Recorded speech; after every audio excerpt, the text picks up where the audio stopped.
has gone to war with its own people because it wants to impose one imagination on 1.3 billion of us.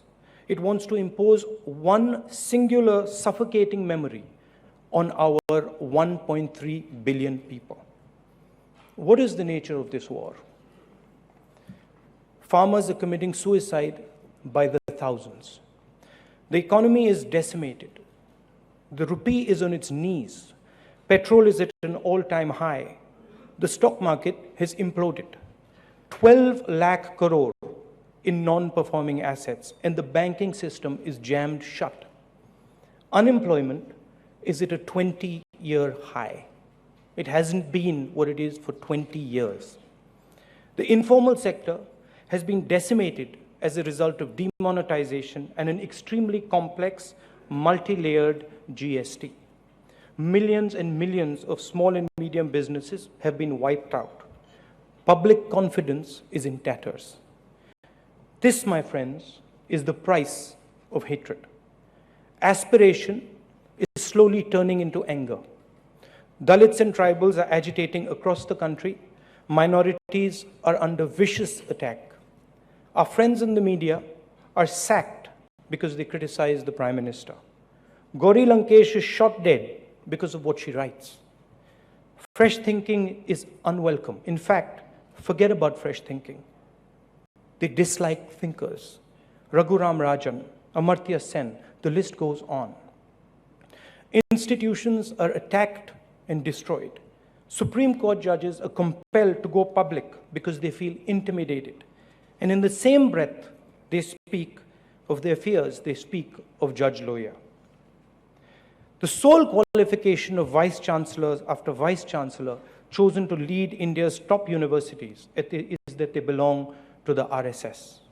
And many of you in this room are victimized and harassed by the authorities. You face institutionalized extortion and arbitrary cases. I'd like to ask how many of you are NRIs? I'd like to ask how many of you tell your children not to come back to India because something has gone very wrong in this country. But I won't do that in front of these cameras. Today, India is in fear. And while India burns, all they do is talk about their slogans. But their slogans have a shelf life. Make in India, start up India, clean India. What exactly have these slogans translated into? Nothing. Because the people in charge are convinced that they have a monopoly on knowledge. They're convinced that only they understand, that no one in this country understands anything about India or the dreams of its people except them. They don't listen to you, they don't trust you, they don't listen to the people of India. But what is a country if it isn't a multitude of voices? What is a country if it isn't a conversation? My career in politics has been about fighting for and alongside India's most vulnerable. I fight for the dispossessed, for tribals, for Dalits, for the weak. I dig my heels in, and I have a record of delivering to these communities. I've come here because I want to be a mirror for your aspirations and your voices too.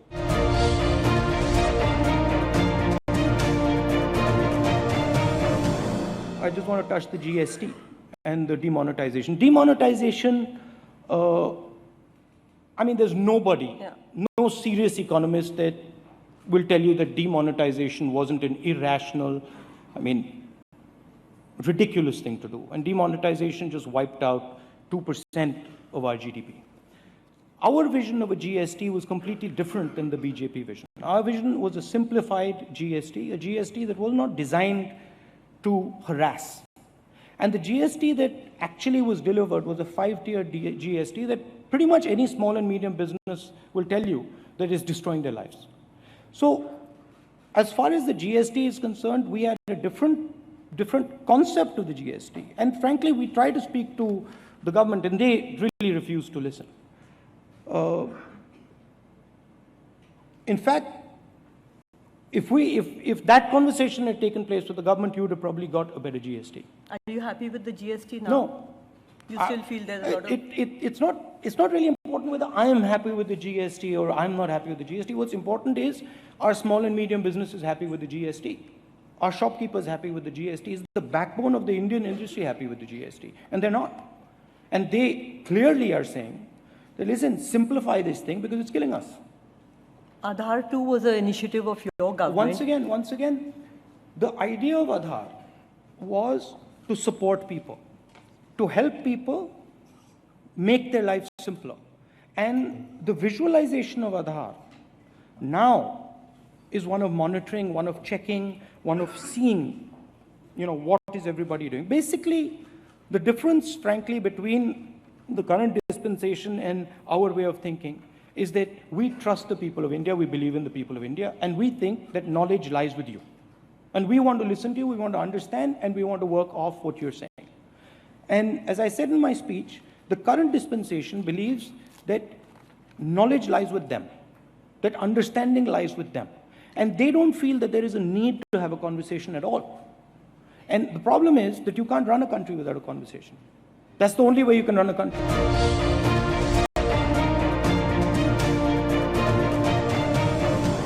You said during the Karnataka elections that if the party and if your allies so wanted, you would be willing to be the Prime Minister.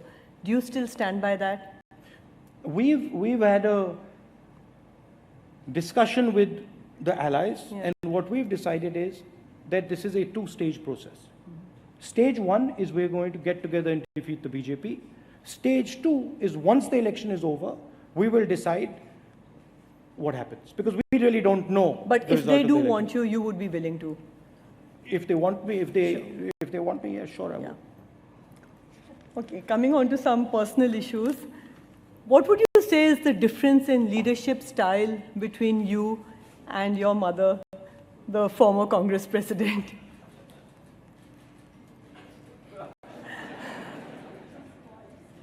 I think I would say, of course, she's my mother, and I've learned a lot from her. She's taught me patience. I used to be much more impatient, and she's taught me how to be more patient. So that's something that she's very good at. Sometimes I tell her she's too patient. I think we both tend to listen. I used to listen much less. I listen much more now. I think that would be the similarities. And the differences? The differences, I'm thinking.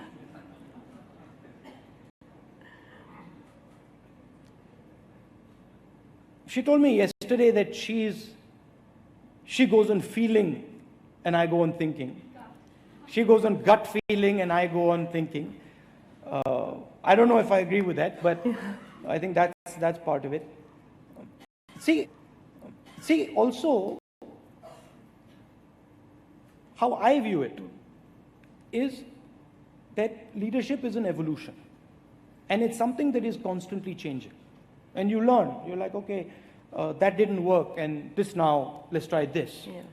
So I think, at least in my evolution, I am going much more into listening to people and trying to understand deeply what it is that they're trying to do.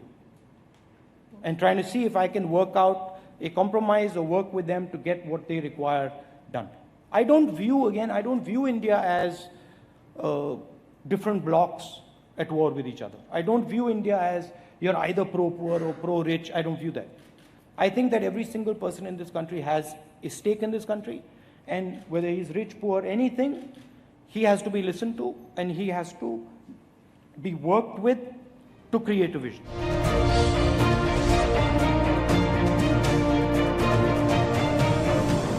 नया term आपने कर दिया urban नक्सल। High court और supreme court दोनों ने कहा जी ये कौन सी बात हुई है, काहे के नक्सल हैं, और उनको छोड़ भी दिया उन लोगों ने। एक तो छूट भी गए, कुछ और लोग भी छूट जाएंगे। तो आपने मुझसे ही बातचीत पे कहा था 3 हफ्ते पहले कि शहरों में संकट पैदा हो गया है उन लोगों की वजह से। नहीं, देखिए ऐसा है कि माओइज्म को बोलचाल की भाषा में नक्सलिज्म कहते हैं, और इस नक्सलिज्म में, मैं बोलचाल के ही इस शब्द का प्रयोग कर रहा हूं, नक्सलिज्म ने इस देश के सामने एक बहुत बड़ा संकट पैदा किया है।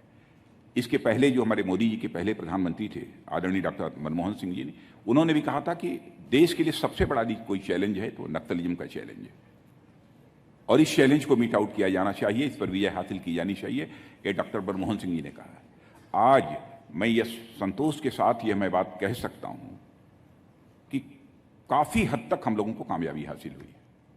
126 ऐसे डिस्ट्रिक्ट्स थे जो नक्सलिज्म से प्रभावित थे, अब उनका नंबर कम हुआ है, लगभग 52-53 रह गए हैं, और ज्यादा कंसंट्रेशन यदि नक्सलिज्म का आज भी है, केवल इस देश के 10-12 जिले ऐसे बचे हैं जहां पर कि वह सिमट कर रह गया है।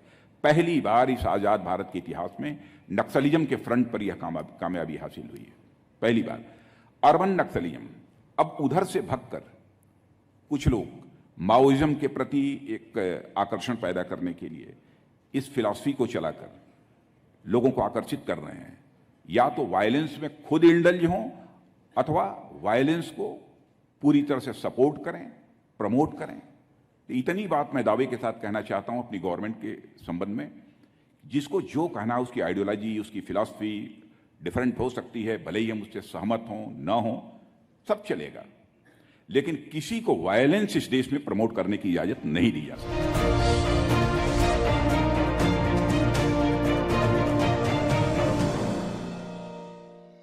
उन्होंने ये जरूर कहा कि आप हर इंस्टीट्यूशन को खराब कर रहे हैं, जैसे वाइस चांसलर होने की पात्रता जो है वो आज की तारीख में आरएसएस का काडर होना है। क्या कहना चाहेंगे आप? मैं समझता हूं कि यह आरोप पूरी तरह से बेसलेस है। अच्छा रहा होता कि इस संबंध में कोई एक उदाहरण उन्होंने दिया होता कि फला वाइस चांसलर का जो सिलेक्शन हुआ है वह ठीक नहीं हुआ है, अप टू द मार्क नहीं है वाइस चांसलर होने के, तब मैं उसका सही उत्तर दे पाता। और यदि उस वाइस चांसलर के बारे में मुझे जानकारी न होती तो मैं उस संबंध में जानकारी हासिल करके भी मैं उत्तर दे सकता था। लेकिन जो भी सिलेक्शंस होते हैं, जहां तक मेरी जानकारी है और जिन लोगों के बारे में मैं जानता हूं, वो मेरिट के आधार पर होते हैं, रिकमेंडेशंस के आधार पर नहीं होते।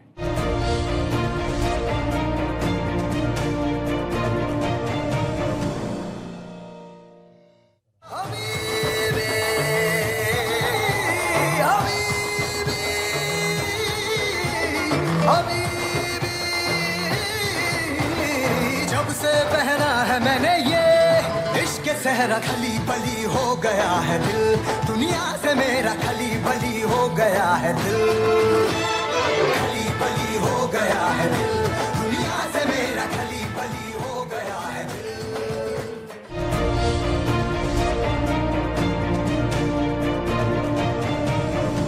I remember one sentence that Piyush Pandey had told me when we were preparing for the 2014 election. ये जनता है जो सब जानती है ना, ऐसा एक डायलॉग है। I think the people of India knows who brought them electricity in their home, who made India power surplus, who brought transparency and honesty in India, who ensured that the natural resources of this country are not given out to friends and family and members of your political party, but on a fair and equitable basis are available for everybody to participate in a transparent auction and win through a bidding process. Who brought toilets to their homes?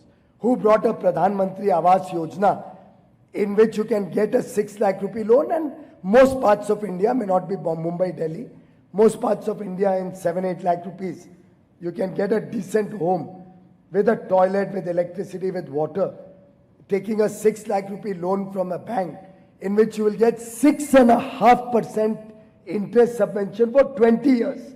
6.5% interest subvention for 20 years for a 6 lakh rupee housing loan under Pradhan Mantri Awas Yojana, where we want to see every citizen of India own his own house. Now, these are not small achievements. This is not small programs. These are not small goals. This is an aspirational 1.3 billion India whom we are trying to serve. And they jolly well know who is working day and night, relentlessly, without leave. I've got only 3 days leave in the 4.5 years when my son graduated. That's the kind of India we want to create, and we have the confidence that the people of India know what's good for them. BJP will come back with 300 plus seats and the NDA will get a 2/3 majority in the next election.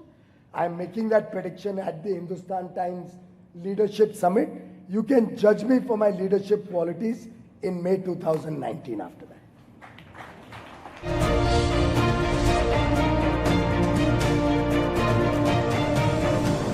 I know that during your time, during your generation, there were a lot of great footballers from Brazil, but for you, who was your all-time favorite, best Brazilian footballer that you played along with?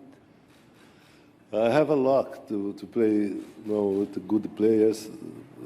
I thank God because everything will have happen with me. I don't do alone. I have always somebody who helped me, some good players. And then first of all, we talk about was my father and De Brito, the coach. But all my life, I have excellent players. One more important than the other one. But everybody knows, you have a Didi, Didi. It's a tough question to name one. Garrincha, Zito, Gilmar, Coutinho. I have a lot of Falcão. So I would like I have to thank a lot of good players who helped me because I could not make what happened in my life without a good player on my side. I would like to put question in a different way. Just not only Brazilian players, but if you have to buy a ticket to watch a footballer play in your generation, which footballer would you go and watch? Who would be that footballer you'd go buy the ticket, pay and watch him play? Which footballer? Which generation? In your generation, yes. Or maybe all-time generation you would. I think 62, 58, 62. Then we have the last generation with Zico, with Socrates. That's the last generation was fantastic. Now we start again. Now I think we have to play to see if Brazil come again. I think I believe, I trust. I think the Brazilians play. Now we have Coutinho, we have Neymar, but still need to prove.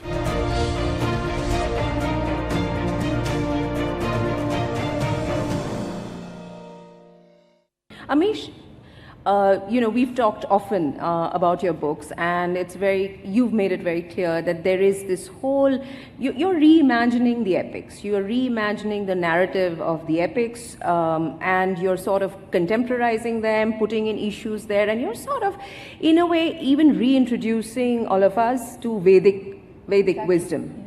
Yes. Yeah. Again, how did you come by this? Because so far that's what you've done in all the books you've written. I think that's too high a compliment. Who am I to reintroduce Vedic wisdom? And it's a part of our bones, it's a part of our genes. We've grown up with it. But I think that perhaps much of the deeper understanding of that knowledge has been lost over the last few centuries, and certainly in the last 70 years because of our education system. It's still a very colonial education system. Yeah. And the more educated we are, the less Indian we become. And one of the things I feel very strongly, and it's, I've learned a lot from my family. My grandfather was a Pandit in Banaras. Right. And I genuinely believe that there is wonderful liberal wisdom in our ancient scriptures.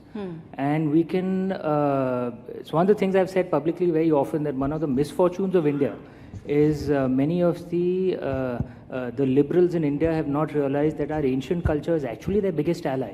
But they haven't read any of it, so they have no clue. And if you're able to fight for the rights of LGBTs, for the rights of women, by quoting our own gods, our own goddesses, our own scriptures, the chances of you finding success are that much higher, rather than quoting some Westerner. Right.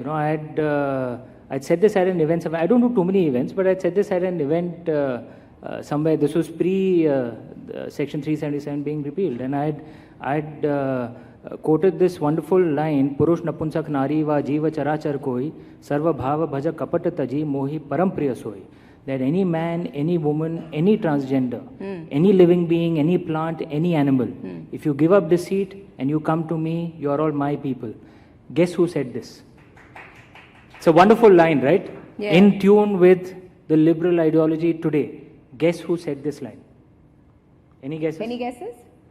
Guess who said this wonderful line? Guess who said this line? Oh, it's not him. Lord Ram.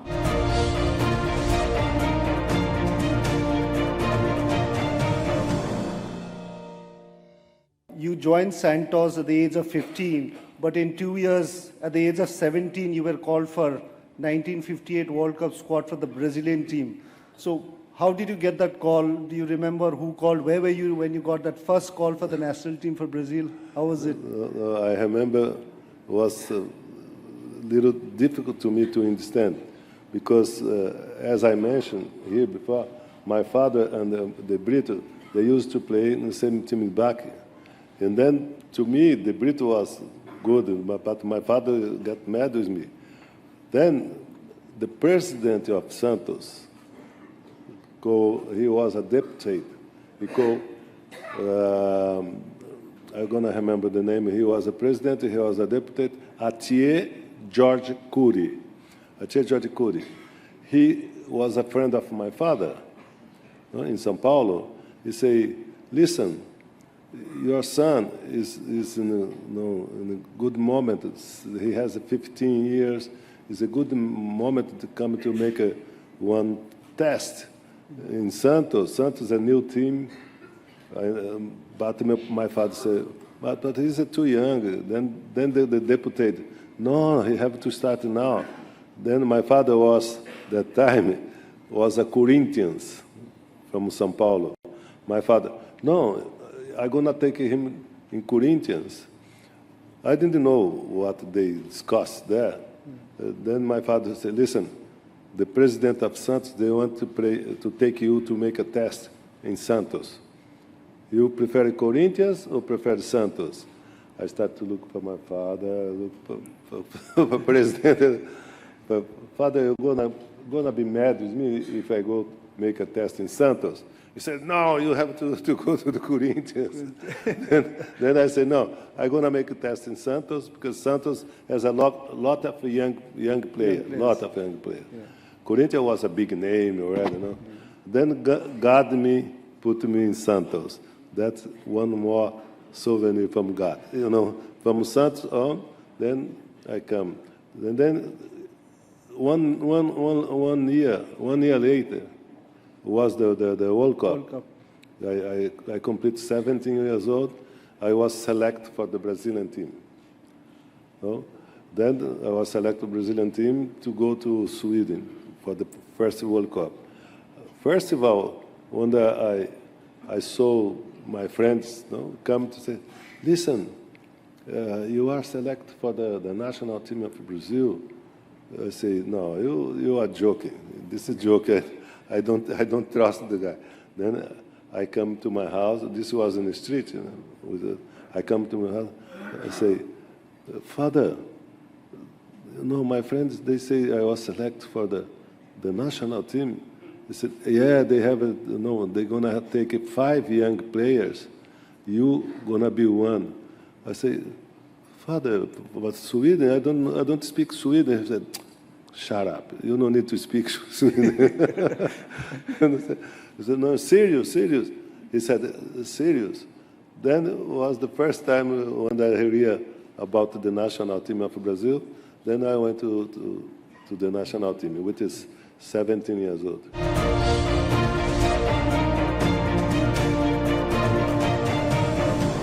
So, Twinkle, we are talking smack bang in the in the middle of this whole Tanushri Datta, the actor, raising allegations against Nana Patekar and other people, about just sexual assault, and crossing the line and using a professional relationship for everything else but that. We are also talking about or noticing and commenting on how the film industry, which she belongs to and Nana Patekar belongs to, is really actually a bit, arm's length distance, see no evil, hear no evil, definitely speak no evil. Do you feel that the film industry, and I do understand that this is true across industries and across professions, but given the iconic status of the film industry, do you think the onus is more on this industry to speak up, to confront people? Will there be a Bill Cosby outage soon in India? I really wonder sometimes. So I have a problem with this whole thing of an industry. You can't look at anything as an industry. You have to look at it as individual people. Are there people who are willing to speak up? There are some. Are there some who are not willing to speak up?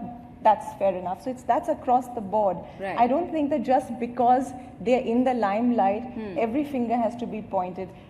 It's happening everywhere. In fact, I think it started probably in India in publishing and academics first. Yeah.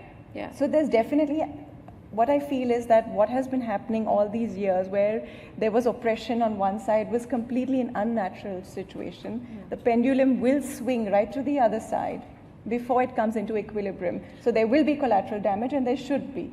But all of this sort of filth will get eradicated. But do you think, so I get it. I don't think that, but I think given the kind of hold the movies have on our imagination, so if a Padman manages to make me rethink and reassess how I deal with menstruation and how society's attitudes are towards menstruation, similarly, if in the real world of the film industry, not in the movies they make, but in the actual, life process of the film industry, if women stand up and say, X did this and Y did that, and more of that happens, like we've seen in Hollywood. We saw Me Too, and most critically, we saw Time's Up, right? Do you see, given your proximity to the business, right, and this is a proximity over that you've inherited, do you see the film industry ready for a successful Me Too leading up to a Time's Up, which is about accountability, which is about Weinstein, with a tag around his ankle, which is about Bill Cosby looking at a few years in jail? Is the film industry ready to do that? And I'm making no apologies for the fact that it is getting the short end of the stick, but that's the status of the industry, of the business. Again, I'm not a representative. I felt strongly about it. I spoke up. Yeah. I, threw my voice in with other people, and that's about all each person can do. Right. I can't really talk about all of them. There's, it's a large industry. I can only do what I can do. Again, there are lots of times when people come and ask me, what about the industry? Or your political views are different from your husband's. Or there is only one person I'm responsible for. My words, my actions. I'm the only person I'm bringing to this table is me. Sure. This is not a McDonald's Happy Meal that you get a hamburger and French fries with it. There's just a hamburger. That's me. You want it, eat it. You want the French fries, sign up for that. And what did you say about Tanushree Datta? I said, so I tweeted about her in support of her that this sort of thing harassment in any sort of work situations should be eradicated. Okay. And we should all stand up for it. And I thought she was very brave, and she's paving the way for all of us.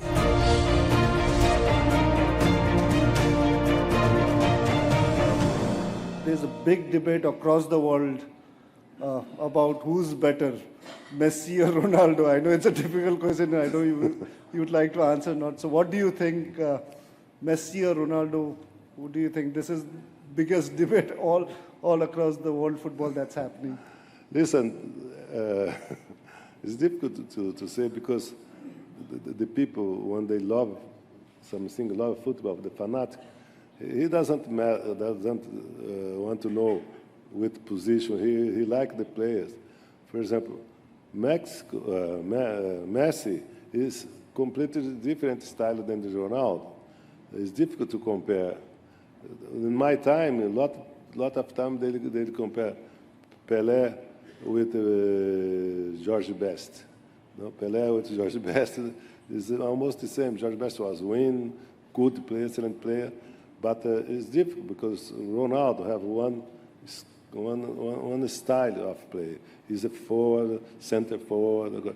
Messi is a more the ball control, the organize the team. You know, if I have to decide for my team, I decide Messi.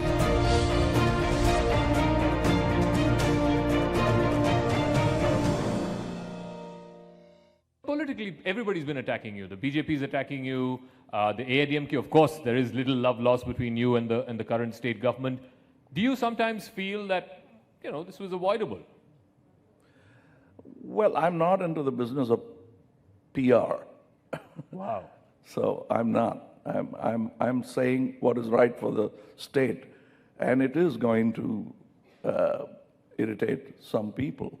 But my detractors keep changing. The faces keep changing, but my statements have been similar to, I mean, directional, unidirectional, going towards the betterment of Tamil Nadu, anti-corruption, and what could be done, how we could refigure, as you say, reimagine Tamil Nadu. Let me start with a place which I understand best, and that's what I'm saying. And somebody gets offended when I say the right thing. And you're fine with that? I'm absolutely. I've been training for 60 of my 63 years, I guess.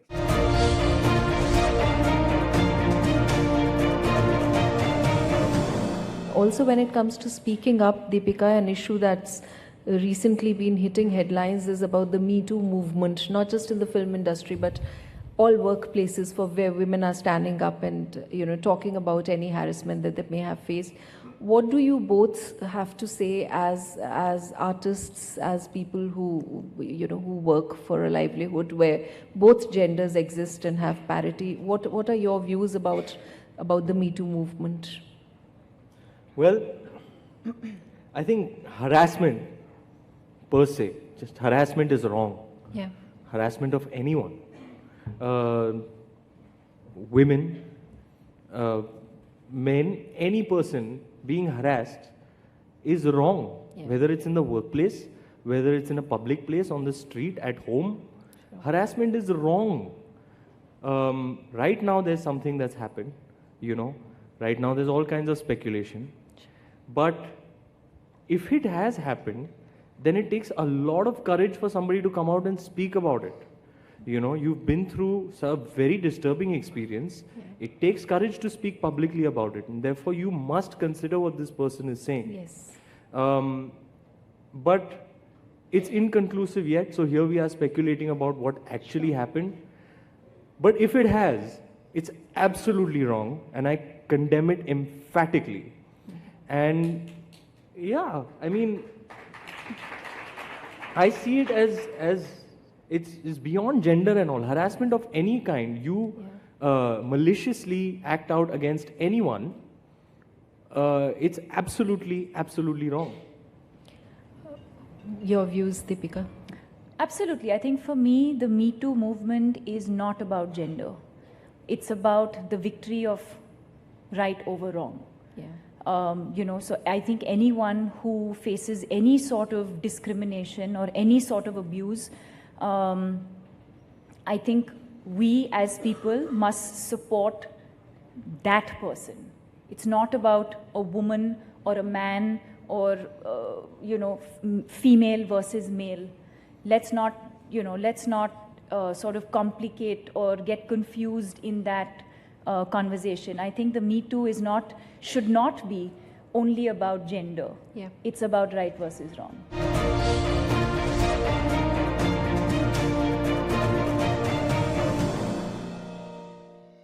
So you decided this sometime last year. You've launched your political party. It's been 8 months now. Do you regret it? Not at all. As I told you, I'm enjoying it. You're enjoying it? Yeah, very few politicians would say it, because everybody, my father was a politician too. Mm-hmm. He was a congressman, and all those friends, they said, don't get into this, it's a nasty business. Yeah. Or they would say that, don't, it's not decent. I never understood that. Some of my greatest heroes have been politicians, and I don't know why we should look at it that way, because of topical reasons like today. What is the end goal for Kamal Hassan in politics? Because, like you said, I mean, you've achieved everything. You needn't have proved a point to anybody. What is it that you're trying to achieve? You're going to be Chief Minister of Tamil Nadu? No, that's only one part of it. That doesn't matter. But I'm trying to achieve a Tamil Nadu, which deserves its place among the pantheon of states in India. And we could have been there 30, 40 years back. And I think we've seen China behind us. Wow. Isn't it? Yeah, that's true. And now they're ahead of us. If that is possible, it should be possible for Tamil Nadu. My goal right now is Tamil Nadu. Like when I came into to do acting, I didn't think of stardom. I didn't think of even a hero's role. I just wanted to be a good actor. This is what I want to be, a new culturist. What we see today in India is not a reimagination. What we see in India today is a defaming, a maligning of the Indian imagination. The Indian government has gone to war with its own people because it wants to impose one imagination on 1.3 billion of us. It wants to impose one singular suffocating memory on our 1.3 billion people. What is the nature of this war? Farmers are committing suicide by the thousands. The economy is decimated. The rupee is on its knees. Petrol is at an all-time high. The stock market has imploded. 12 lakh crore in non-performing assets, and the banking system is jammed shut. Unemployment is at a 20-year high. It hasn't been what it is for 20 years.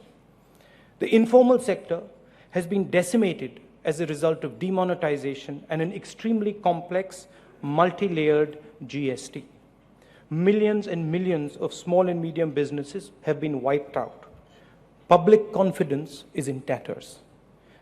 This, my friends, is the price of hatred. Aspiration is slowly turning into anger. Dalits and tribals are agitating across the country. Minorities are under vicious attack. Our friends in the media are sacked because they criticize the Prime Minister. Gauri Lankesh is shot dead because of what she writes. Fresh thinking is unwelcome. In fact, forget about fresh thinking. They dislike thinkers. Raghuram Rajan, Amartya Sen, the list goes on. Institutions are attacked and destroyed. Supreme Court judges are compelled to go public because they feel intimidated. And in the same breath, they speak of their fears, they speak of Judge Loya. The sole qualification of vice-chancellors after vice-chancellor chosen to lead India's top universities is that they belong to the RSS. And many of you in this room are victimized and harassed by the authorities. You face institutionalized extortion and arbitrary cases. I'd like to ask how many of you are NRIs? I'd like to ask how many of you tell your children not to come back to India because something has gone very wrong in this country.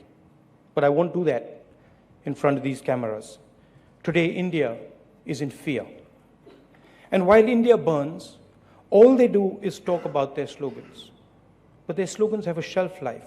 Make in India, Start Up India, Clean India. What exactly have these slogans translated into? Nothing. Because the people in charge are convinced that they have a monopoly on knowledge. They're convinced that only they understand, that no one in this country understands anything about India or the dreams of its people except them. They don't listen to you, they don't trust you, they don't listen to the people of India. But what is a country if it isn't a multitude of voices? What is a country if it isn't a conversation? My career in politics has been about fighting for and alongside India's most vulnerable. I fight for the dispossessed, for tribals, for Dalits, for the weak. I dig my heels in, and I have a record of delivering to these communities. I've come here because I want to be a mirror for your aspirations and your voices too.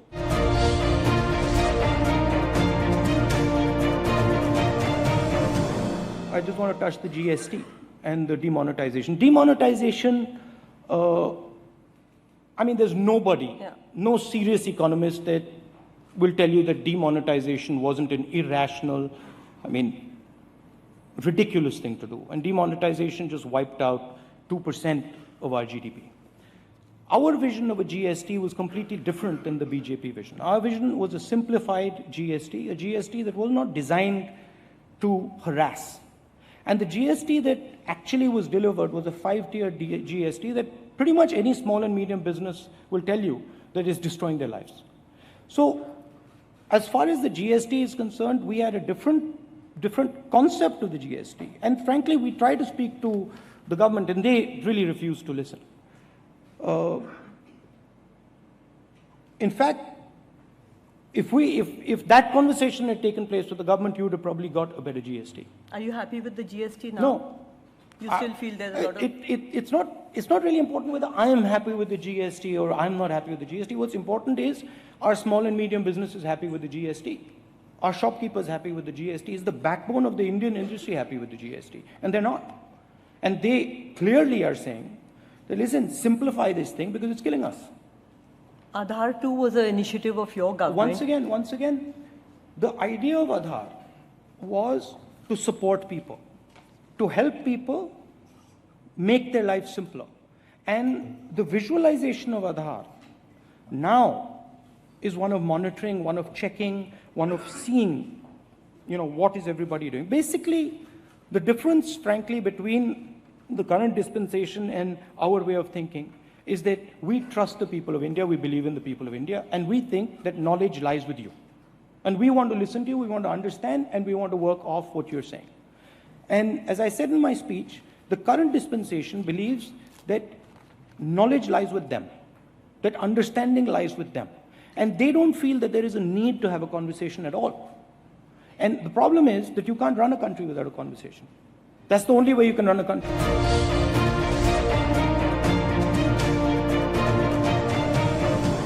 You said during the Karnataka elections that if the party and if your allies so wanted, you would be willing to be the Prime Minister. Do you still stand by that? We've had a discussion with the allies, and what we've decided is that this is a two-stage process. Stage one is we're going to get together and defeat the BJP. Stage two is once the election is over, we will decide what happens, because we really don't know. But if they do want you, you would be willing to? If they want me, if they want me, yeah, sure I would. Okay, coming on to some personal issues. What would you say is the difference in leadership style between you and your mother, the former Congress president?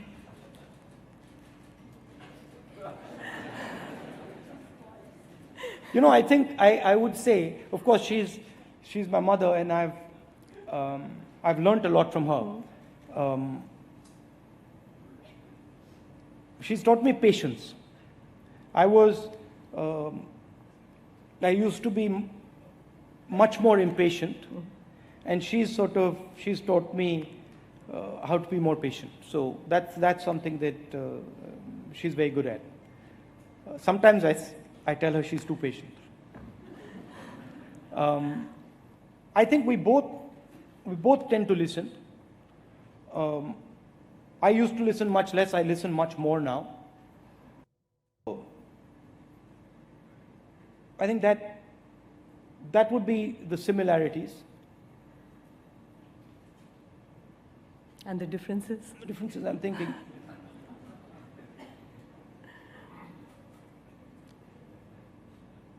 She told me yesterday that she goes on feeling and I go on thinking. She goes on gut feeling and I go on thinking. I don't know if I agree with that, but I think that's part of it. See, also, how I view it is that leadership is an evolution. And it's something that is constantly changing. And you learn. You're like, okay, that didn't work, and this now, let's try this. Yeah. So I think, at least in my evolution, I am going much more into listening to people and trying to understand deeply what it is that they're trying to do, and trying to see if I can work out a compromise or work with them to get what they require done. I don't view India as different blocks at war with each other. I don't view India as you're either pro-poor or pro-rich. I don't view that. I think that every single person in this country has a stake in this country, and whether he's rich, poor, anything, he has to be listened to, and he has to be worked with to create a vision.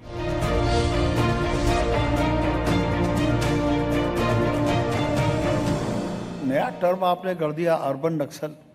High court और supreme court दोनों ने कहा जी ये कौन सी बात हुई है, काहे के नक्सल हैं, और उनको छोड़ भी दिया उन लोगों ने। एक तो छूट भी गए, कुछ और लोग भी छूट जाएंगे।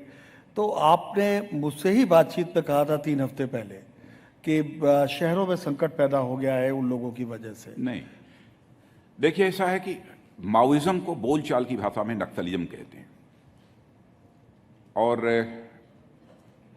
इस नक्सलिज्म में मैं बोलचाल के ही इस शब्द का प्रयोग कर रहा हूं। नक्सलिज्म ने इस देश के सामने एक बहुत बड़ा संकट पैदा किया है। इसके पहले जो हमारे मोदी जी के पहले प्रधानमंत्री थे, आदरणीय डॉक्टर मनमोहन सिंह जी ने, उन्होंने भी कहा था कि देश के लिए सबसे बड़ा कोई चैलेंज है तो नक्सलिज्म का चैलेंज है, और इस चैलेंज को मीट आउट किया जाना चाहिए, इस पर विजय हासिल की जानी चाहिए, ये डॉक्टर मनमोहन सिंह जी ने कहा है। आज मैं ये संतोष के साथ यह मैं बात कह सकता हूं कि काफ़ी हद तक हम लोगों को कामयाबी हासिल हुई है। 126 ऐसे डिस्ट्रिक्ट्स थे जो नक्सलिज्म से प्रभावित थे, अब उनका नंबर कम हुआ है, लगभग 52-53 रह गए हैं, और ज़्यादा कंसंट्रेशन यदि नक्सलिज्म का आज भी है, केवल इस देश के 10-12 जिले ऐसे बचे हैं जहां पर कि वह सिमट कर रह गया है। पहली बार इस आज़ाद भारत के इतिहास में नक्सलिज्म के फ्रंट पर यह कामयाबी हासिल हुई है, पहली बार। अर्बन नक्सलिज्म, अब उधर से भगकर कुछ लोग माओइज्म के प्रति एक आकर्षण पैदा करने के लिए इस फिलॉसफी को चलाकर लोगों को आकर्षित कर रहे हैं, या तो वायलेंस में खुद इंडल्ज हों अथवा वायलेंस को पूरी तरह से सपोर्ट करें, प्रमोट करें। तो इतनी बात मैं दावे के साथ कहना चाहता हूं अपनी गवर्नमेंट के संबंध में, जिसको जो कहना है उसकी आइडियोलॉजी, उसकी फिलॉसफी डिफरेंट हो सकती है, भले ही हम उससे सहमत हों ना हों, सब चलेगा, लेकिन किसी को वायलेंस इस देश में प्रमोट करने की इजाजत नहीं दी जा सकती।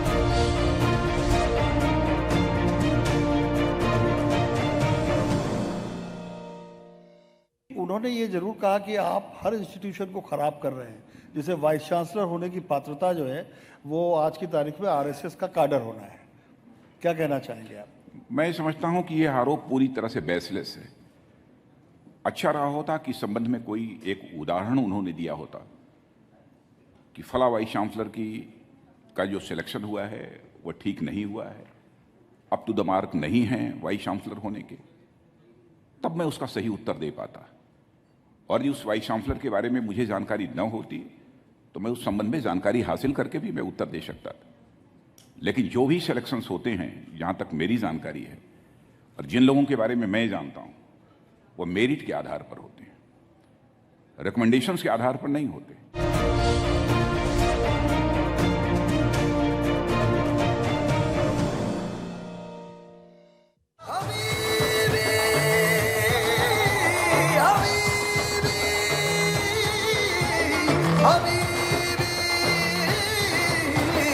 जब से पहना है मैंने ये इश्क सहरा, खली बली हो गया है दिल, दुनिया से मेरा खली बली हो गया है दिल, खली बली हो गया है दिल, दुनिया से मेरा खली बली हो गया है दिल।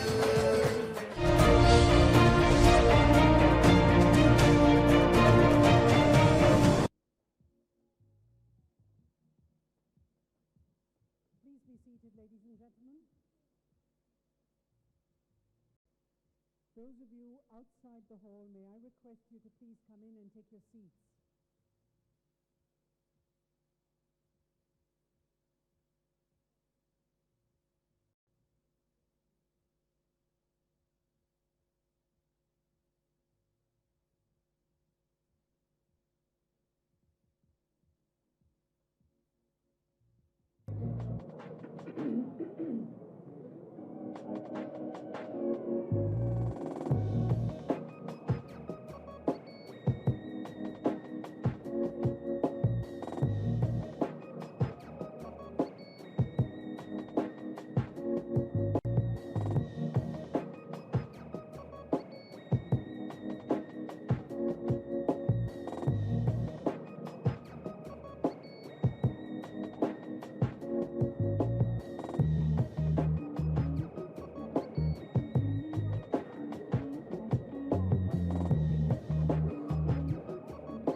Welcome back, ladies and gentlemen.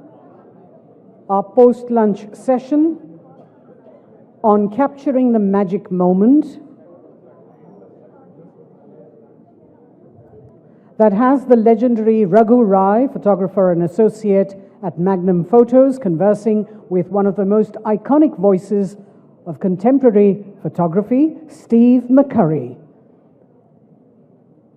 Please welcome Steve and Raghu.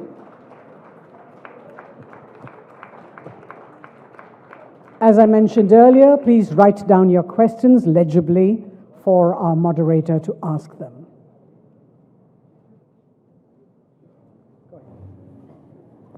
Seems like a very serious place.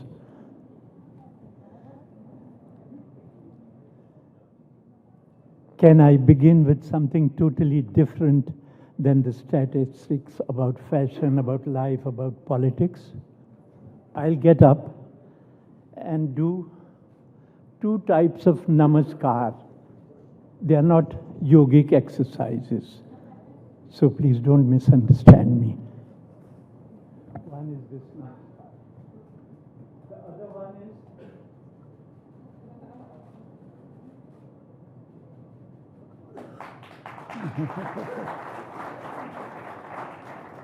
when I stay longer here, all eyes get focused on the person. Not only that, all energies, they begin to connect with him. Since we are the photographers who deal with physical reality, I'll just sit. We deal with the physical realities around us. So for us, body language matters a lot. And in any case, in our culture, they say, getting blessings is very precious. It takes you beyond the known. So when you bow down for a longer period, when energies begin to focus on you, that itself energizes you into something else. The world of creativity. Creativity is an urge that tickles, that creates ripples in your body. Your roams wake up and you are energized all over again. And if you have a medium to express yourself, that creative energy, that expression, it becomes a very powerful experience. You know, there are situations when you say, I went into my boss's office and I saw the atmosphere. I wanted to discuss something very serious, but I read the situation and I decided this is not the moment. Now, how do you read the situation? It's through body language and through the energy floating around in the space. Photography is all about body language and energies floating around in the space. Now, many people think art is about beauty. If Himalayas are beautiful, they are beautiful. So setting sun, warm light are cliches for photography. A beautiful child is a beautiful child. A beautiful girl is a beautiful girl. But without expression. There used to be a Beatles song. Her Majesty is a pretty nice thing, but she doesn't have much to say. So unless your photograph has something much to say and grab your spirit and charge you up, and wake you up, it makes no sense. You see, there is digital technology is so amazing that we used to use films, and you used to use the best films, Kodochromes, which gave the best colors because you were living in New York and enjoying that privilege. Then comes the digital technology. Initially, it was not so, technically profound and meaningful. But the way it has evolved now is so amazing that I have used films for 35 long years, and so have you. But would you like to go back to using film? Never. Never. Good. Because that was technology and this is technology.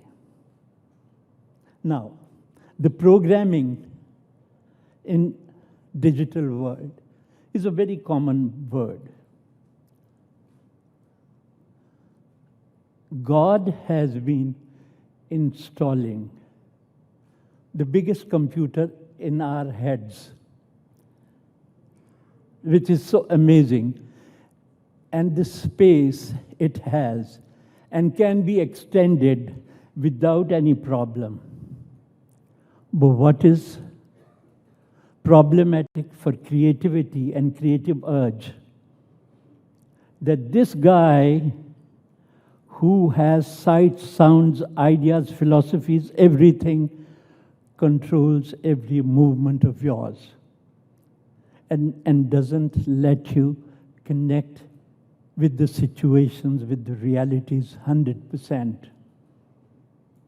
So we have become, most of us, we are programmed human machines, acting, reacting, responding in certain ways, the way we've been programmed.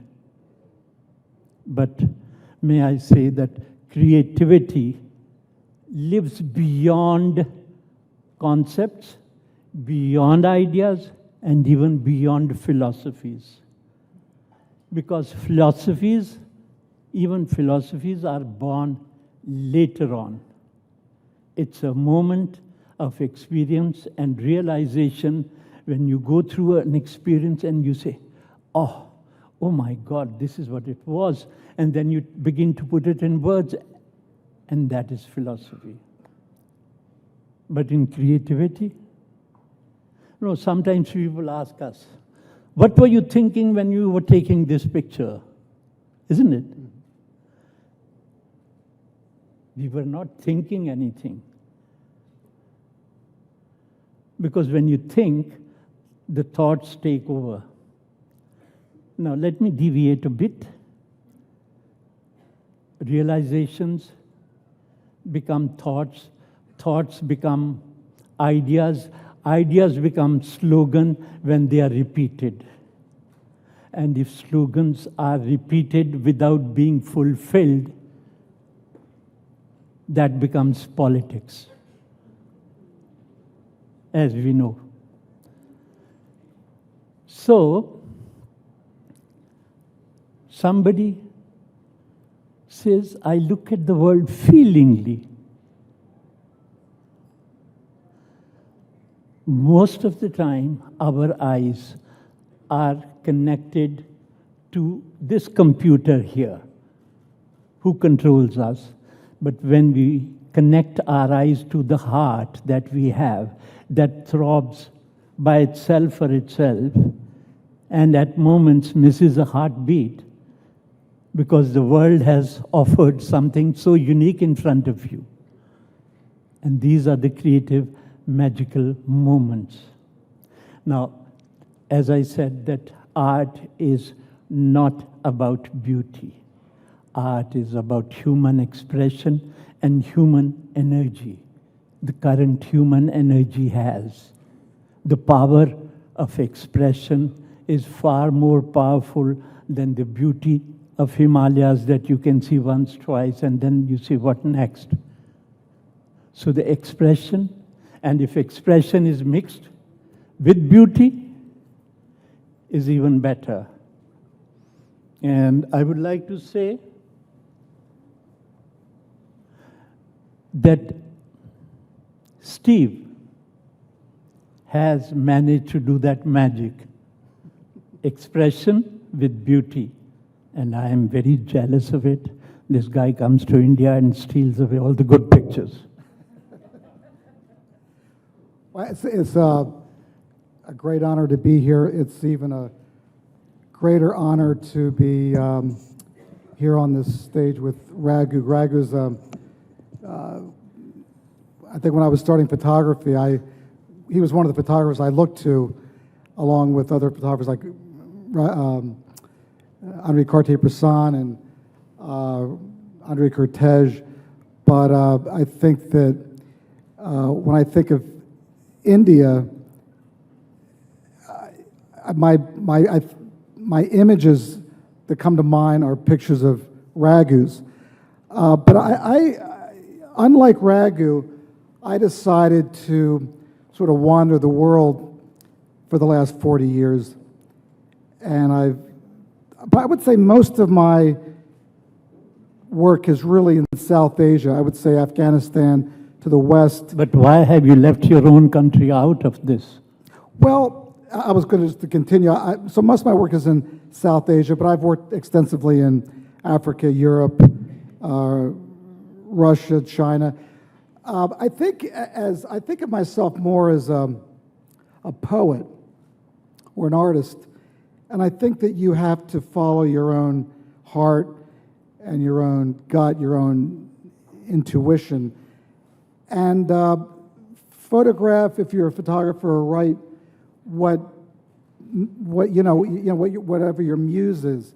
So for me, that muse was largely in South Asia, and I wasn't really so attracted to work in the. I've photographed in the U.S. a lot, but if somebody said, here's a free ticket to go somewhere in the world, or where I would want to go to Calcutta, I'd want to go to Iran, or I'd want to go to North Korea.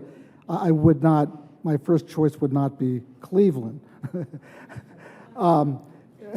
So for me, I love the variety of one day being. This year I was in Easter Island, and I was in Chile, Italy, Japan. So I like to kind of travel around and see different cultures, different ways of life. But you, on the other hand, your muse is really here, although we've photographed together in places like Malaysia and Thailand, and you've traveled to other countries. Yeah.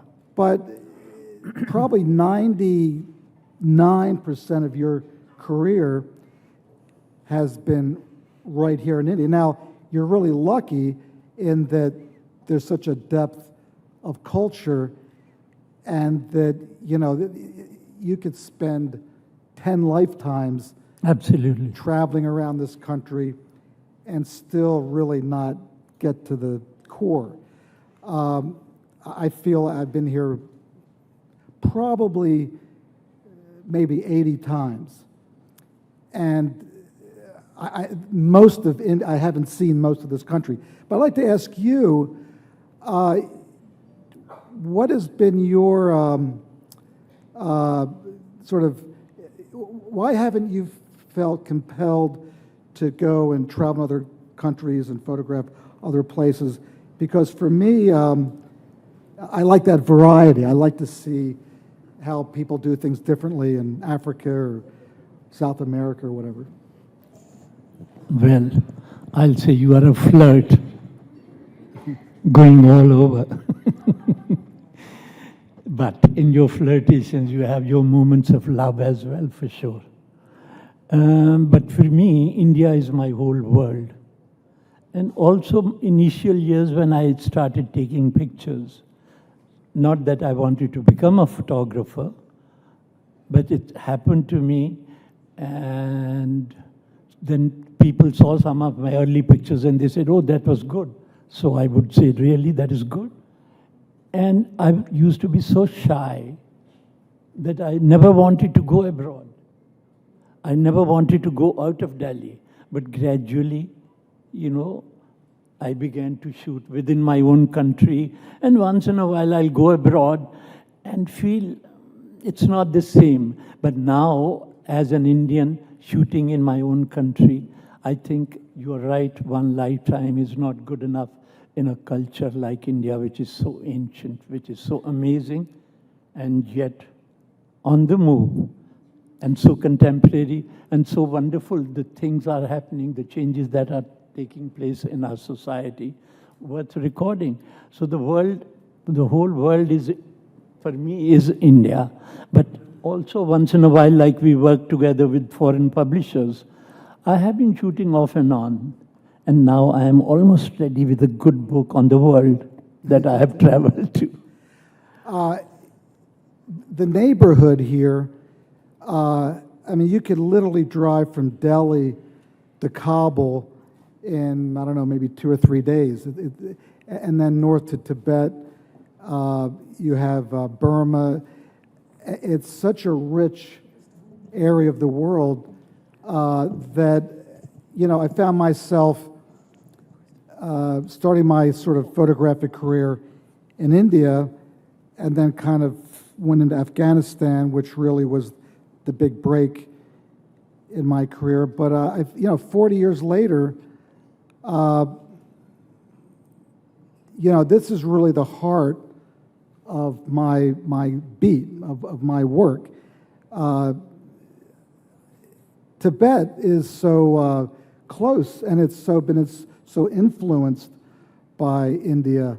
I would say that, and Burma, again, a neighbor, you see so much cultural influence in Burma. So, I've been very happy to spend most of my entire career, 40 years, working in this part of the world. That's wonderful, that if you can do that. I remember, once Sebastian Salgado was here in India shooting his Workers series. And he was staying with us for 3-4 weeks at a stretch. And when I travel, I can't stay away from home for more than a week, 8 days. I have to come home like a little boy who gets lost and wants to be home. So I asked him, I said, Sebastian, how can you live abroad for so long without your home? He said something very beautiful. He says, I carry my home with me. And that was so wonderful. The ability to do that, everybody cannot do this. But then, the first day when he came to Delhi, I invited him for dinner. So I reached home late. He was sitting and waiting for me. So we met for the first time. He tells me, hey, Raghu, the energy in your house is so nice, so gentle. Why can't I stay here? I couldn't believe it. And for me, love and affection and tenderness is so precious, because without that, no sprouts, no flowering happens. I said, of course you stay with me. So there are people like this, there are people like you, there are people like me. The world is full of such situations. But for me, also, I am very deeply connected with what is going on, the changes going on in my own country. And I can't afford to miss them, like some of my good friends, when they are traveling abroad for 4 weeks, 6 weeks, I tell them, how can you leave the country alone, That's why the country is suffering, because you are traveling away from India. So this is my attitude, So I'm a home bird, And it doesn't take me very long to come home and be home, So there is a question for you on the girl, the Afghan girl. Oh.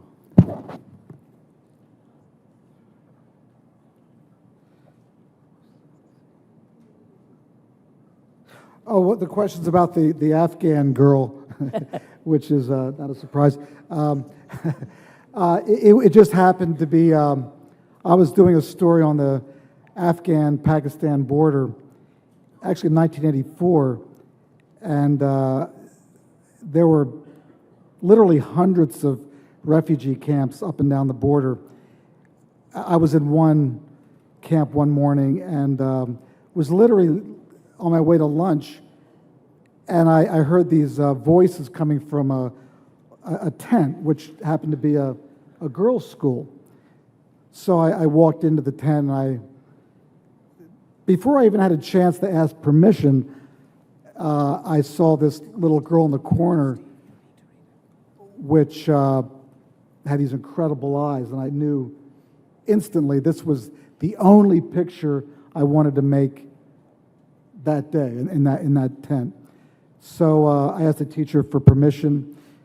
I photographed some of the other students, but I had my sort of eye on her, and so I asked her to sit in front of my camera. I was on a tripod, and I was just kind of praying that I was shooting a very slow film, and I was just praying that the... And that's why the quality was so good, because it was slow film, you know. Exactly. Yeah. So I just sat there. The light was perfect. The background was perfect. Her expression was perfect. And the luck was there. And I literally didn't have to do anything. I just had to make sure the picture was in focus and sharp. And then it just turned out to be something that changed my life, literally. Once it has appeared everywhere in this world, you know, every magazine. And even National Geographic has repeated that picture over and over again with the recent portrait you did of her, right? Right. Yeah, she was on the cover 3 times of National Geographic. So then we lost track of her, and we went back in 2002 to try and find her. We found her. We tried to help her and her family, gave her some money. We actually bought her a house. We started to compensate her for the picture, for the use of the picture. Wow. And then just like 2 years ago, she was arrested for being overexposed by you. No, she was arrested because she had false documents. So they claimed that was the alleged, and they put her in jail. So? They put this poor woman in jail who had hepatitis. She has been an orphan. She was a widow. She had lost one of her children had died. So they put her in jail, and then there was this big outcry. You know, how can you do this to this poor woman? She's illiterate. And eventually they literally expelled her from Pakistan, and the Afghan government took her in, gave her a place to stay. The house that we bought her was lost, gone, never, And where is she now? Now she's in Kabul. But unfortunately, there are family intrigues going on that are kind of controlling her life, so that it's hard for her to really have her own voice.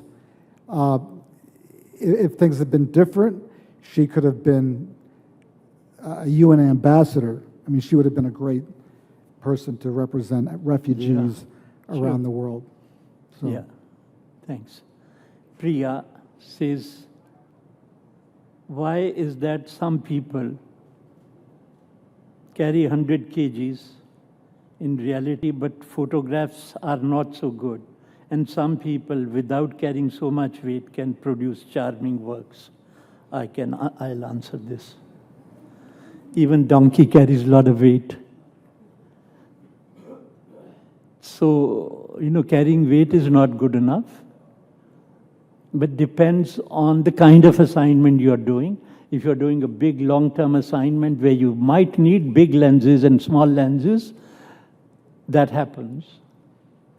But in my case, people like me, I like to simplify my life only to one zoom lens when I get into a situation, so that when I'm walking into a situation, I'm carrying just one camera, and not cameras and lenses and bags that people look at you and say, here comes a photographer.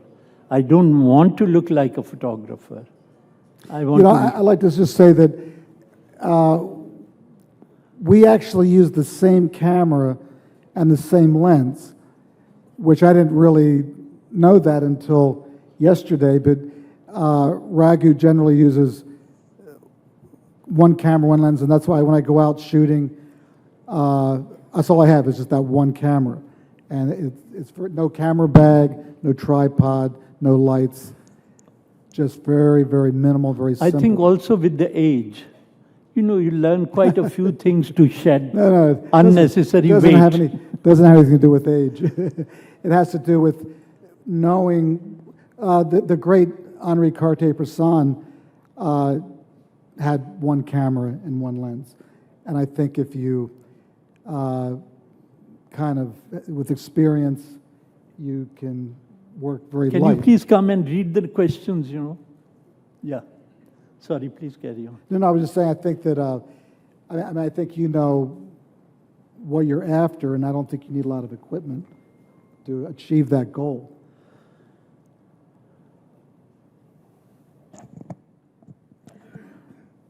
This is a question to Steve. You had a lot of photography. During war, the toll it takes on humans, what does it teach? Are you planning to write a book on it? Photography on war, or during Iraq. Oh, right, yeah. Yeah, it's funny, in my 40 years of photography, I spent maybe 1 year photographing areas of conflict. So I never really thought of myself as a war photographer, although working in Afghanistan is, I think, some of the most dangerous times of my life. I'm actually, ironically, if I do have a book coming out next month, I don't want to plug my own book, but it actually addresses, and some of the pictures are published, and it's about my experiences in Lebanon, Afghanistan, in Cambodia during the Khmer Rouge. But I never really was interested in the actual combat or the fighting. I was always interested more in the human consequence, the refugees and the people who were caught in the middle of these conflicts. Suddenly they're living a very peaceful life, and then they find that they're in the middle, in between these two warring factions. And I remember that hundreds of villages were destroyed in Afghanistan, and they were all forced to flee for their lives. And for me, that was the story. That was the important story. It wasn't the combatants, the people fighting. So that's been my kind of main concern. Well, there is a question from Sridhar, S. Sridhar. It says, do photographers have to be a bit of philosophers to make their photos tell stories? Well, there is a saying, a good picture is worth 1,000 words. For me, this is a cliche.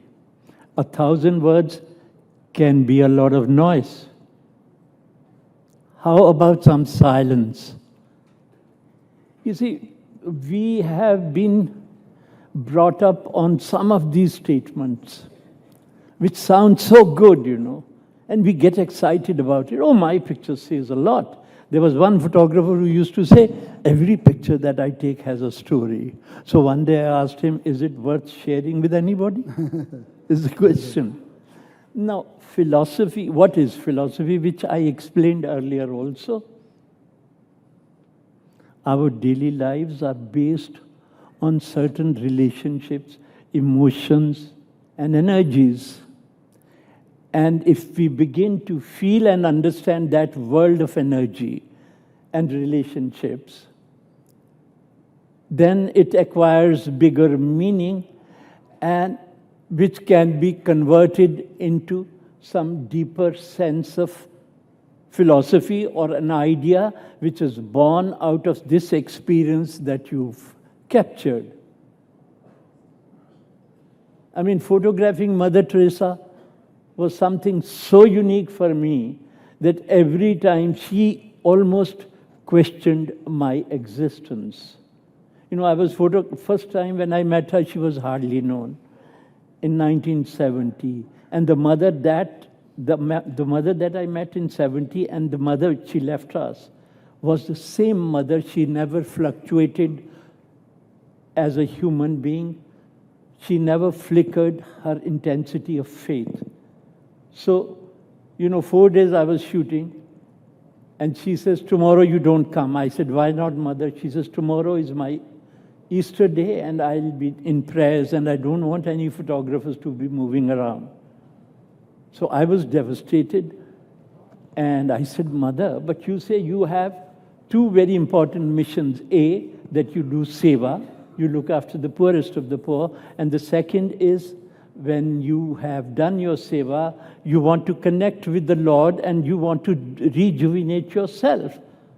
I said, I have never met him, who that man is, that God is.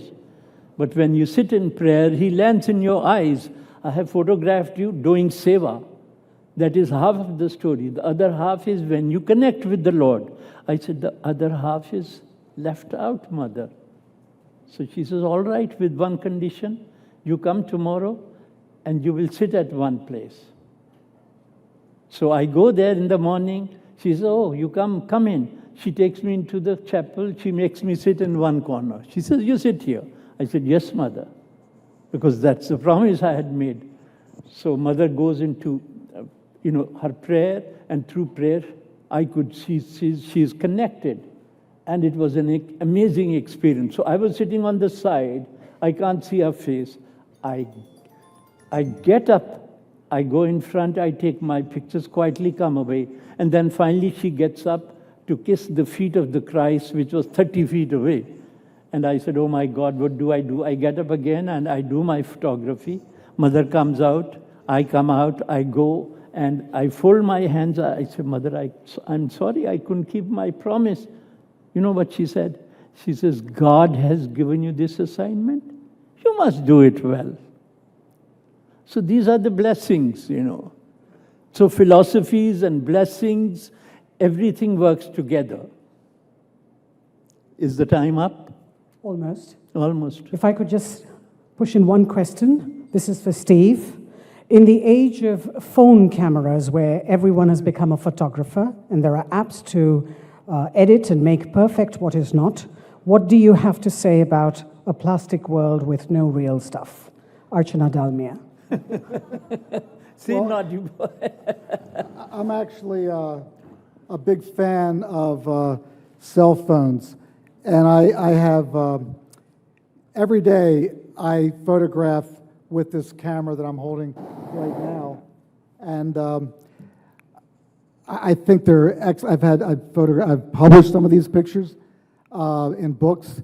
They make sizable prints.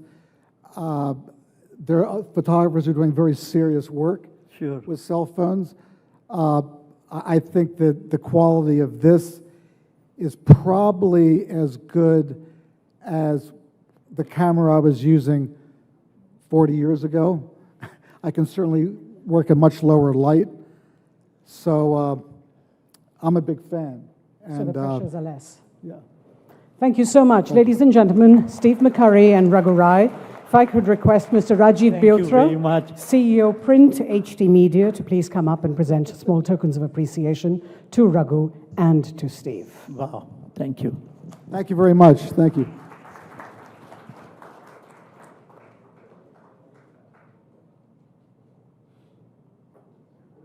Move back.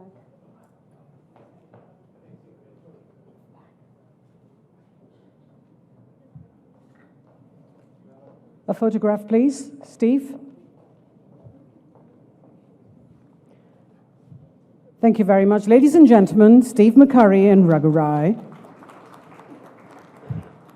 We're quickly moving into our next session that discusses mental health, and we shall have Sanchita Sharma, our editor, Health and Science at Hindustan Times, converse with Dr. Shekhar Saxena and David Spiegel.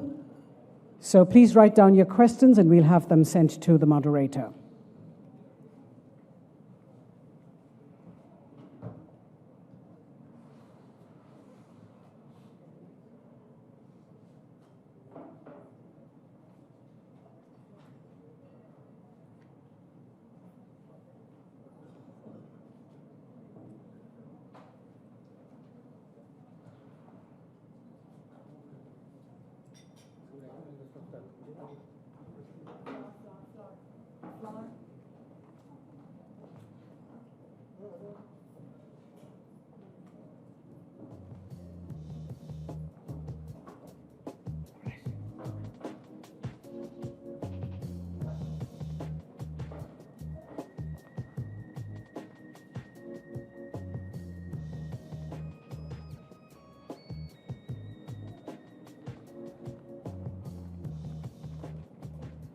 Ladies and gentlemen, discussing mental health, we have Sanchita Sharma, editor, Health and Science, Hindustan Times, in conversation with visiting professor, Harvard T.H. Chan School of Public Health, Dr. Shekhar Saxena, and the Wilson Professor and Associate Chair of Psychiatry and Behavioral Sciences, Stanford University School of Medicine, David Spiegel. Ladies and gentlemen, please welcome the two gentlemen. Thank you so much, Rini. Hi, so welcome to the session, and I'm expecting lots of questions from you, so do send questions to Rini. So I'll just go ahead and start the conversation at once. So for a conversation, somebody needs to speak, but somebody needs to be listening to. And yesterday, for those of you who were there for the Rahul Gandhi session, he talked about how most of us do not listen. So a lot of people with mental health problems do not talk about it because, one, they can't find the words to explain and to sort of express themselves on what they're going through, but a lot of them also do not talk about it because they fear rejection. You know, if I have a problem and I talk about it and someone tells me, you're overreacting, don't worry, it happened a long time ago, just sleep over it, you'll be okay 2 weeks later. So I think it's really important to find the right person to talk to. So how do you begin this conversation? How does a one listener know when the person actually needs help, and how do you respond to it? Well, one way to think of anxiety is feeling that the world is overwhelming, and depression is feeling that I am underwhelming. People who are depressed feel hopeless, helpless, and worthless. And so if somebody says, I don't want to listen to you, or acts as though they don't want to listen to you, it only reinforces the sense of depression that one already has. So it is very important, particularly because mental illnesses are so stigmatized, that people are at least open to listening. They don't have to solve the problem, but they shouldn't, as you suggest, trivialize it either, because the person just goes away feeling even worse than they did before. But nobody who is depressed feels worse when somebody says, I'm here to listen to you, I'm sorry you're feeling this way, how can I be of help? Shekhar, my next question is to you. Why is there so much stigma around mental health because now it's a treatable condition. It's like diabetes and hypertension and a lot of other lifestyle diseases we have. But why do people still fear talking about it? Well, Sanchita, stigma is global. It's not only in India, it's everywhere. Sure. And it has been there. So mental illnesses have been stigmatized for a very long time. Why is it changing? It is not going away because society is still not accepting the fact that mental illness are just like any other physical illness. And part of that is that people with mental illnesses have been treated very badly in old-style mental hospitals, locked up, not given their rights. So the society depicts them as either terrible or wretched or dangerous. And all of these things increase stigma. And you talked about treatment. Yes, people can become much better with treatment. Many times they recover fully. But is that treatment available to majority of people? In India, it's less than 10% of people who have a mental disorder who receive any kind of care.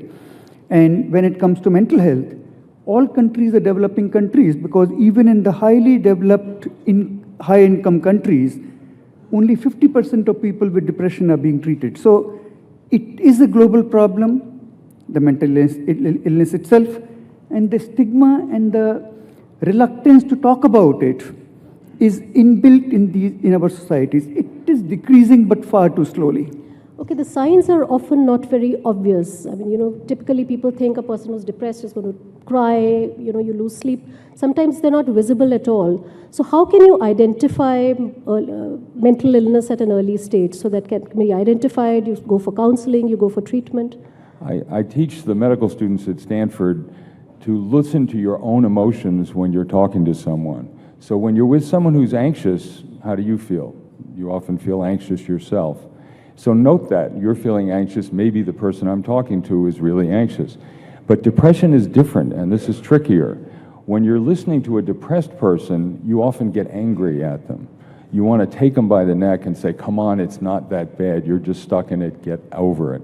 If you find yourself getting angry with someone that you really have no reason to be angry at, start asking yourself the question, are they depressed? So people who irritate us could be depressed. That's right, that's right. That's interesting. Not all people who irritate us, but many. Dr. Saxena, for you, do you think social media is adding to stress and isolation, especially for young people, because depression, suicides are very high among young people, adolescents, and people under 30 years? Well, any media can have positive as well as negative effects. I suppose not print media, that's always positive. I suppose Hindustan Times will like me to say the print media is the best, but no. It is. Come on. Every media can have various kind of effects. And altogether, the fact that people are connected to each other by whatever means they find convenient, including social media, definitely can have very positive effects. But again, it can have negative effects. It depends on who's using the social media, how much the person is using, and with what objectives in mind. So many people who use social media can use it too much. In fact, WHO, where I worked for 20 years, just included gaming disorder as a clear disorder, because some people, just like social media, can go into gaming and not sleep, not eat, not spend time on education or work, and become completely just like dependent on that. And similar things are happening in social media. In fact, I won't be surprised if in a couple of years' time, social media overuse is also diagnosed as an illness. For some people, it can be very harmful. Yeah, because again, I wanted to come to you, David. Addictions are also a type of mental illness, and a lot of people don't associate it with mental illness, but it is, and it's not easy for even a smoker to leave smoking. Or so again, how do you stop? Can social media, can you go online to de-addict? How can it be done? Are there new ways and technologies that can be used? There are newer ways, actually. Social media can amplify humanity, and they do it in a good way and a bad way. So they can make people feel connected and supported with other people who have similar problems, or they can be shamed and mistreated on social media. But there are opportunities to use this technology to help people deal with problems like smoking. We've developed actually an app that helps people learn to use self-hypnosis to control the urge to smoke. And a substantial minority of people can benefit from that. There are other techniques like Headspace and others that are ways of using the old meditative tradition that is pioneered here in India to help people enter an altered mental state that helps calm their reaction to everyday stress. So there are ways in which this technology can help people. And another way that I think is for the future, how do we detect people who are suffering with anxiety and depression? People are underdiagnosed in India. There's only about a 3.5% so-called prevalence of depression and anxiety, and yet the suicide rate among Indian women is twice the average around the world. India accounts for a third of all the female suicides in the world. So that we have to get better at detecting it. And one way to do that potentially is to look at people's use patterns, the kind of thing Dr. Saxena was talking about. People who are depressed don't sleep well. They wake up early in the morning. People who are online gaming through the middle of the night, that's their problem, but it's also a detectable problem because you can analyze their use on cell phones, and you could begin to build algorithms that will help to detect people based on the disruption of their sleep and wakefulness patterns. So I think there are ways we can use modern technology to get much better at detecting people who are anxious, depressed, and have other mental illnesses. Shekhar, you have a lot of online quizzes that ask you, are you depressed, are you anxious, and you take a quiz and you're marked and they give it. Are they accurate? Can you go, should people use it as an indicator that they need help, they need to go for counseling, they need to go to a psychiatrist? Especially in settings where you don't have enough doctors. Well, not all of them are accurate and reliable, but many of them are actually. So, how do you choose one? How? Well, use WHO material, very simple. Apart from WHO. But yes, there are many online questionnaires for anxiety and depression especially, which can be extremely useful to keep monitoring your mood state. In fact, I would say that just like many of us wear this kind of Fitbit, there should be a monitoring of your own mental health. In fact, as a community, we are ignoring our most precious asset that we have. We look after our heart. We look after our muscles. We don't look after our mind. That's really a criminal neglect of ourselves. And there are digital mechanisms becoming available nowadays which can actually help you with an app to monitor your mood, to monitor your anxiety. And this technology is going to help us really very significantly in the future. But Sanchita, I just want to come back to the social media. Another aspect that we haven't discussed is cyberbullying. Yes. And that can actually be very harmful, especially for young people. So it is easy to go into social media, but the world there is dangerous. And many children, especially those who are isolated in their other social activities or might have less parental support, can actually have serious effect because of cyberbullying. And it's very difficult to detect. And so those are monitors that we as a community need to develop as to who's at high risk and how can we protect them. So again, what are the signs that parents should watch out for? Because like I said, your child needs the computer, needs the smartphone or whatever for homework as well. So how do you know once the door is shut and your child is using a laptop?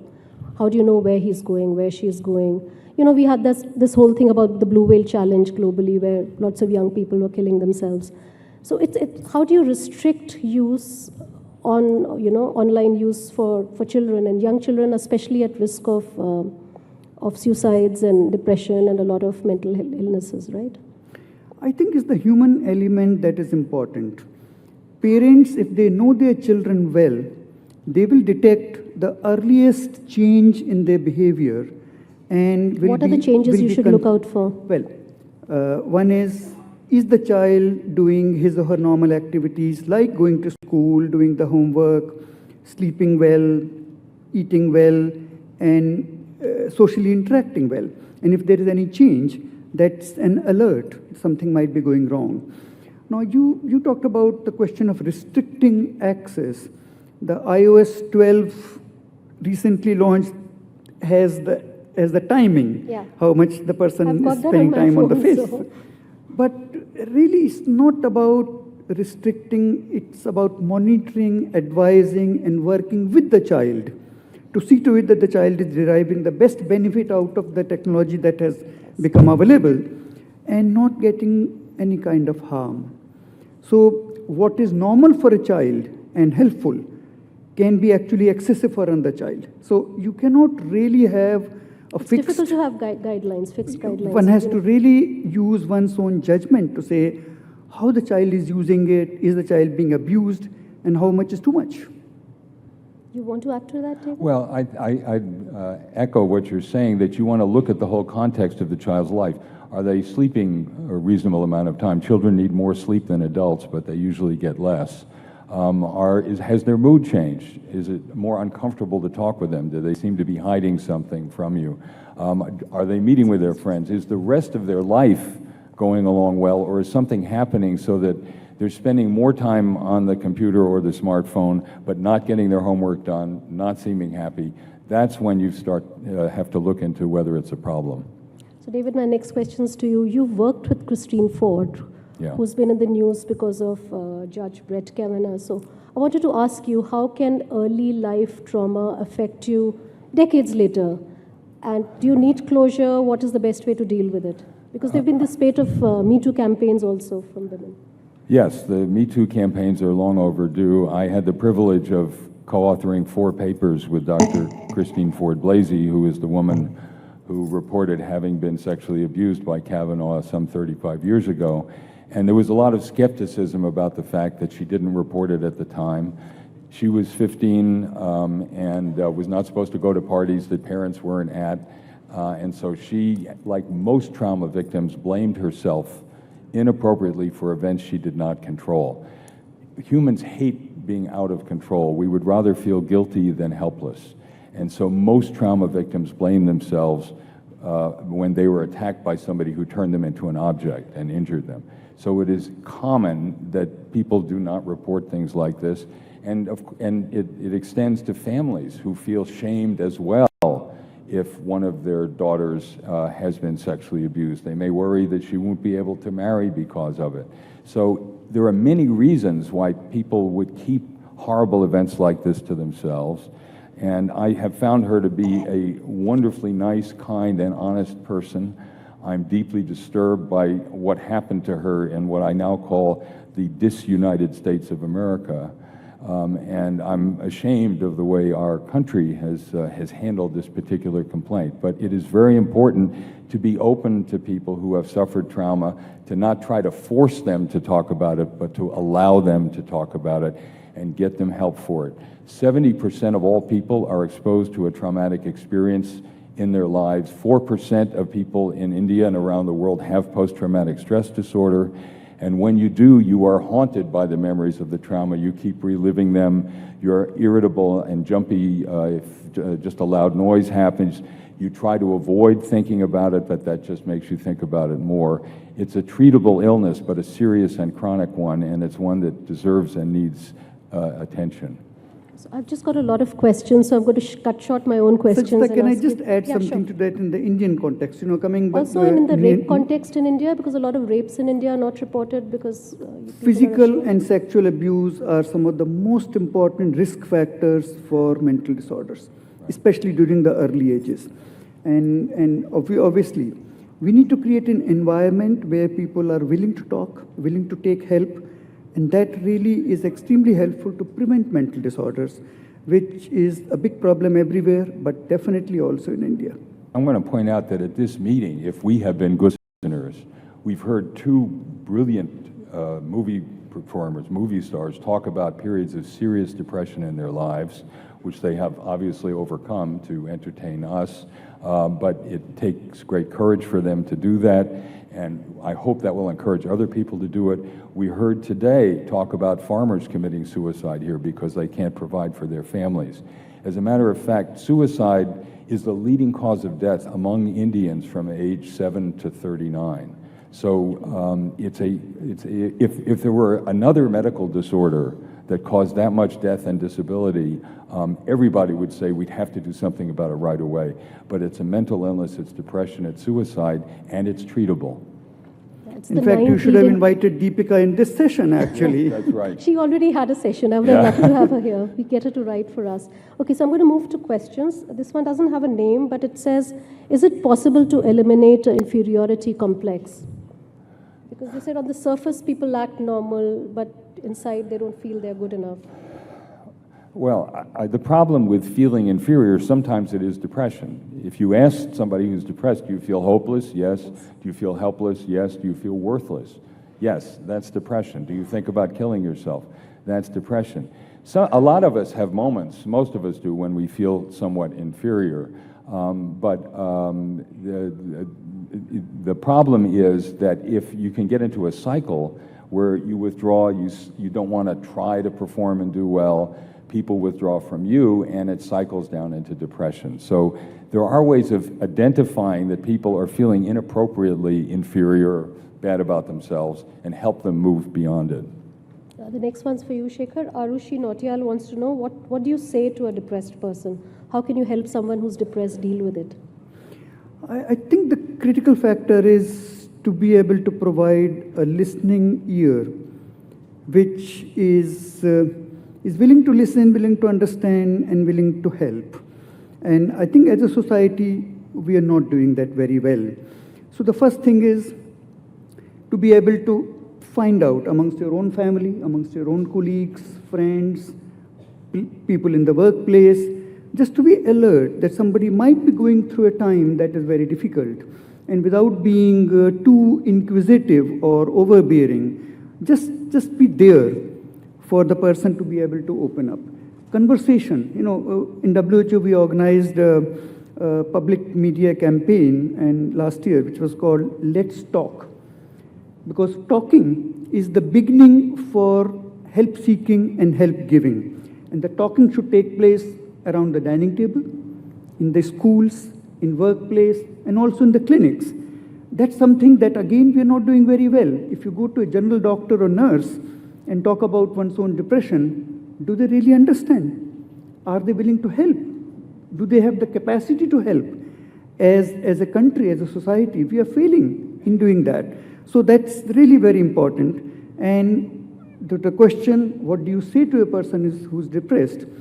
I think the worst thing is to say that there is nothing wrong, you can come out of it on your own devices. That really is not helpful. So one should be able to listen, one should be able to solve any problem if there is something that can be solved.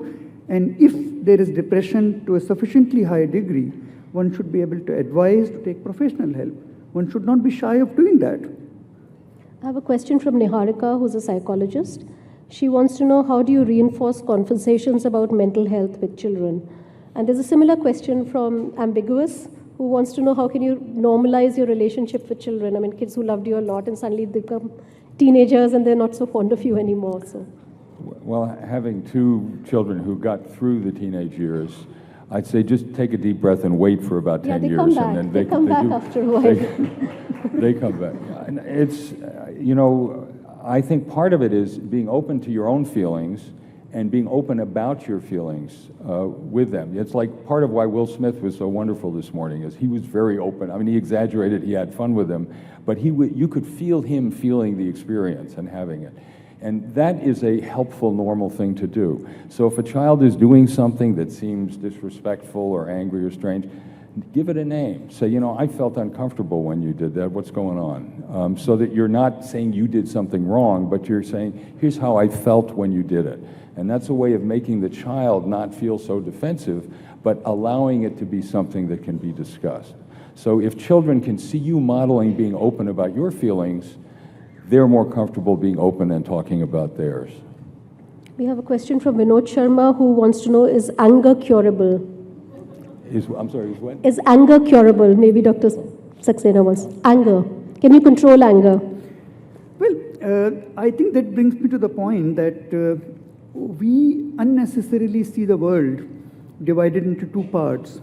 One, people who have a mental disorder, and other people who don't have it. The reality is not like that. Mental health, just like many other things, is a continuum. Somebody can have a very good mental health, somebody can have a very bad mental health, and many of us fluctuate in between. Anger, anxiety, depression, these are all signs of us not being able to cope very well. And we need to be alert to the fact that we are using these somewhat maladaptive techniques of coping up. And to some extent, we can have a control over that. But if not, we can at least cope up with the results of that. Yes. And anger can have, of course, very serious repercussions. Yes. And anger is a very common trait in many of the personality disorder people, not necessarily going into a frank disorder. But yes, we need to be aware of that and should be able to control it, or be alert to the fact that we're doing harm to ourselves. So I have a question from Dr. Shalini Khandelwal, who wants to know, do you think in this bizarre world, is there anybody who's 100% mentally healthy? That's exactly what I said in the last question, that none of us is 100% mentally healthy, but none of us is also 100% mentally ill. So I think we need to see the healthy part in the people who are supposed to be ill. And it can be managed. I mean, all you need is the unhealthy part in ourselves. So it's a continuum. I have a question. say, why is getting help the most difficult thing to do? So perhaps if you could also elaborate on a country like India where we don't have enough psychologists, we don't have enough psychiatrists, how do you reach out? Especially in the community level in schools, do we need more counselors at school, the school level? Well, we certainly need in India many more professionals to look after the mental health. We are really ignoring it. We are underinvesting in it. The amount of budget in most low and middle income countries, including India, amount of the health budget which goes into mental health is just about 1%. And we know that even the health budget is very small. So you are practically not investing at all in mental health. You can't buy good mental health with very little money. No, but at least the health ministry is not talking about it, because earlier, a decade ago, all I heard was, but we have tuberculosis, we have HIV, we have so many other problems, there's heart disease. Ignore brain, yeah, exactly. Ignore mind, yeah, exactly. You will not develop the human capital that is necessary for future. But there are some good signs also. India has now a Mental Health Act, which is extremely progressive. In fact, many other countries are taking that as an example. India has a health policy which puts mental health right in the center of it. And in fact, yesterday I was talking to the Union Health Minister. India has launched, as you heard, the Ayushman Bharat scheme, which is a social insurance scheme. And Health Minister yesterday assured me that mental health will be part of it. I look forward to seeing that happen. So we have a question from Neelima Dalmia. She wants to know, is there an alarming rise in the incidence of depression in young children, or 12 to 15 is what she says? Or do you think it's being diagnosed more now?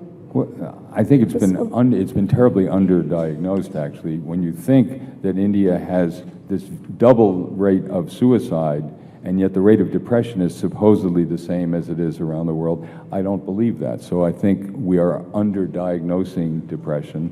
And depression is the leading cause of disability of all medical illnesses. So more time, more misery, more time off from work, more difficulty in school for depression than any other illness. So we are clearly overlooking it, and it's something we can do something about.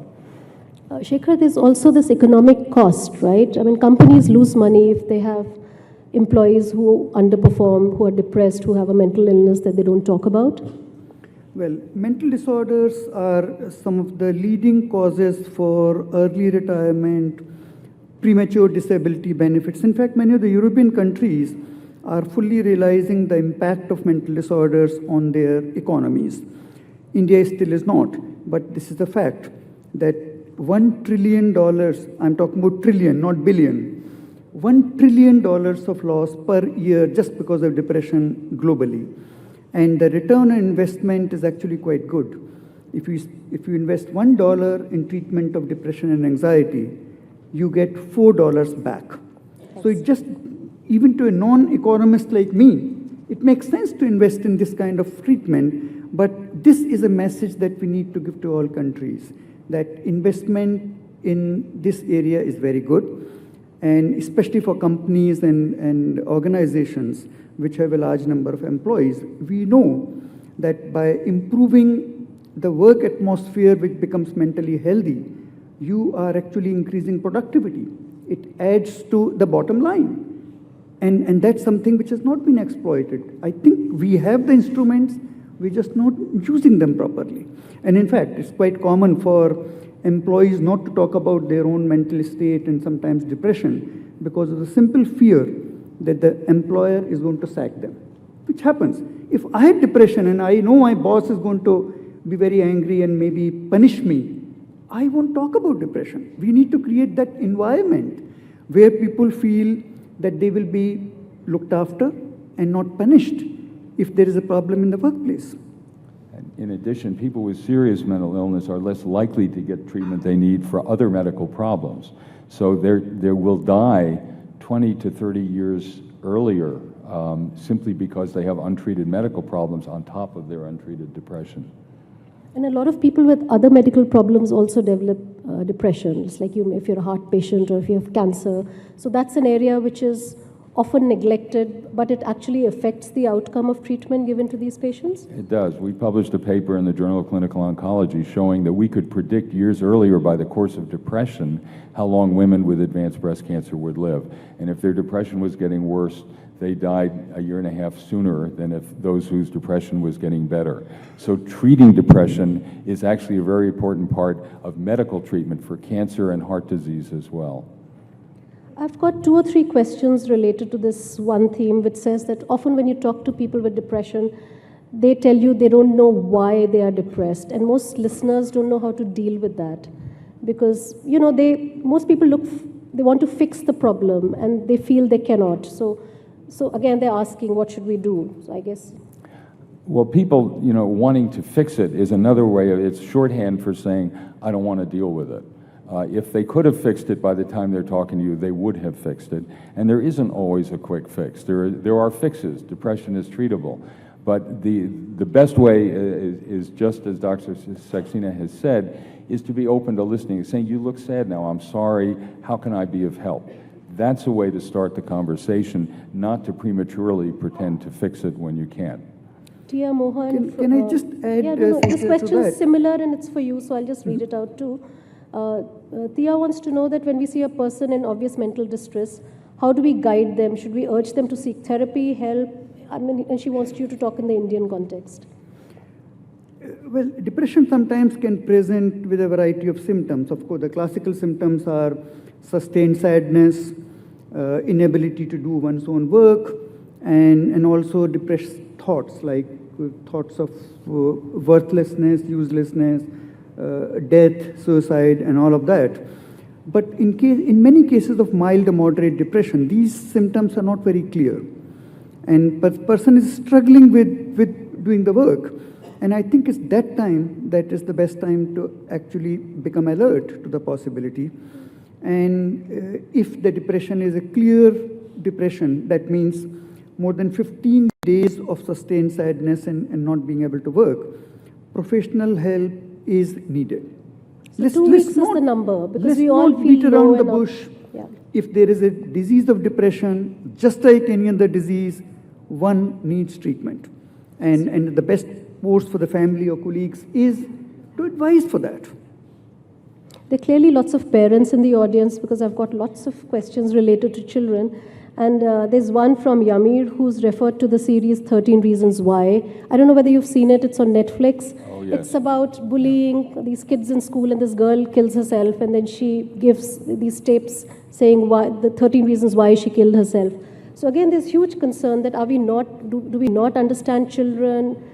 Can't parents communicate? Are problems not being identified?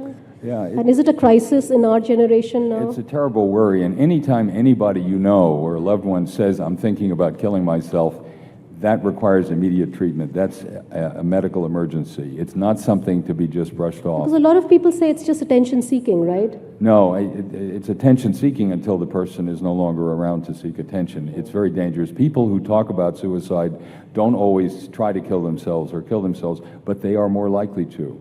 And the more they try, the more likely they are to succeed at doing it. So it's something that simply cannot and should not be overlooked.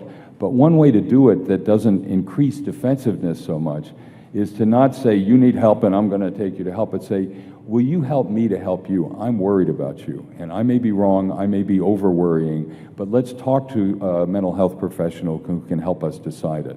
So you're asking them to help you with your concern about them. Dr. Saxena, for you, how do we manage anxiety, everyday anxiety? It's like there's anxiety related to work, your personal life, so often people can't sleep very well, and then it kind of adds up and leads to situations where so are they, like he mentioned, meditation helps, so are there other therapies that you can kind of, without resorting to pills? In fact, the first issue is how do we know that we're anxious? So first is to keep a good watch on our own mood and our own anxiety level. And if the anxiety is becoming higher, in fact, there is a very nice graph which one can draw. Too little anxiety, that means we'll not get up in the morning and go to work. A good level of anxiety means that we'll do what is required. But too much anxiety again is bad. Yeah. So one has to really see where one is on that graph. And if there is too much anxiety, we use coping mechanisms. We all do that. Could you give me an example of the coping mechanisms? Certainly. Yoga is one of them. And India is championing the use of yoga, which actually is a very good mechanism for our physical, but also much more for our mental health. There could be relaxation exercises. One can use other techniques which one finds more relaxing, for example, reading, listening to music. But one of the best methods for decreasing anxiety is for you to be with people who understand you, with your family, with your colleagues, and sometimes just playing something which you enjoy will decrease anxiety. I must mention two other things which are related to that. One is not getting enough sleep is a symptom of anxiety, but also a cause for anxiety. And it adds up, right? Because when you don't get sleep for a long time, it just adds to your anxiety. And absolutely. And the other thing is use of alcohol and drugs, which decrease anxiety for the time being, but eventually they give rise to more anxiety and more depression. So one has to really be careful about how one is using alcohol and drugs to temporarily help oneself eventually getting into more problems. And this seems, because we're running out of time, this is the last question. Somebody wants to know, referring to the bestseller Sapiens, and how it's chemical imbalances in the mind. So can depression, anxiety, mental disorders be cured, or can they just be managed? Well, some of them can actually be cured. There are many people with even serious bipolar disorder who are on medication live perfectly normal lives. Most kinds of depression and anxiety can be treated very effectively. Sometimes you have to think of it more like diabetes, where you have a chronic vulnerability, you take the right medication and watch your diet, and you live a normal life. And for most kinds of mental illness now, we can help people do that. So if you identify it, get the help you need, you can live very well. I can just ask a counter question. Can high blood pressure and cancers be treated or managed? I know the answer to that one, but I wanted you to say it. Thank you so much. Thank you so much. Thanks for the questions, guys. Thank you very much, Dr. Saxena and Mr. Spiegel and Sancheta. May I request Mr. Sharat Saxena, Executive Director, Operations and HR at HD Media Limited, to please present tokens of appreciation to Dr. Shekhar Saxena and David Spiegel. Please remain seated, ladies and gentlemen. We're not taking any breaks. We're moving into our next session.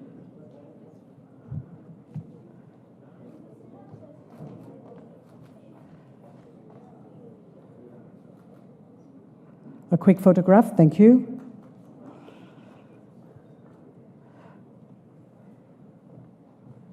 Our next session has the Vice President Policy Solutions at Facebook, Lord Richard Allen, in conversation with Prashant Jha, the National Political Editor at Hindustan Times. Please be seated.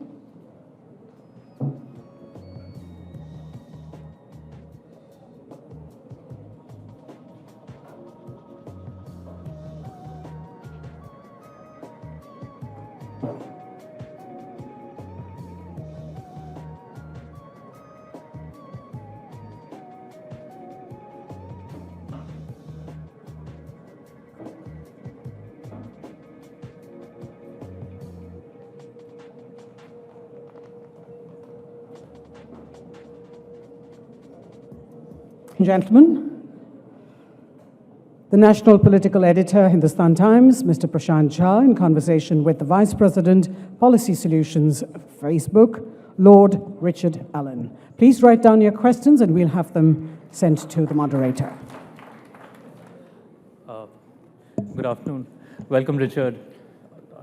Richard heads Policy Solutions at Facebook, but there is another avatar he has. He is a member of the House of Lords and has been a member of the House of Commons. So you're both a politician and a policy wonk.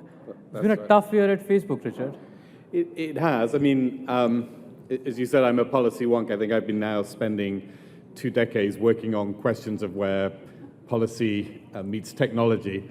And so what is a tough time, and there have been a number of issues that have been very public in the news that have been quite challenging. But for somebody like me, that's sort of when I'm in my element.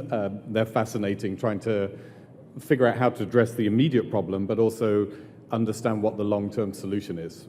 Technology is something we need to live with as society.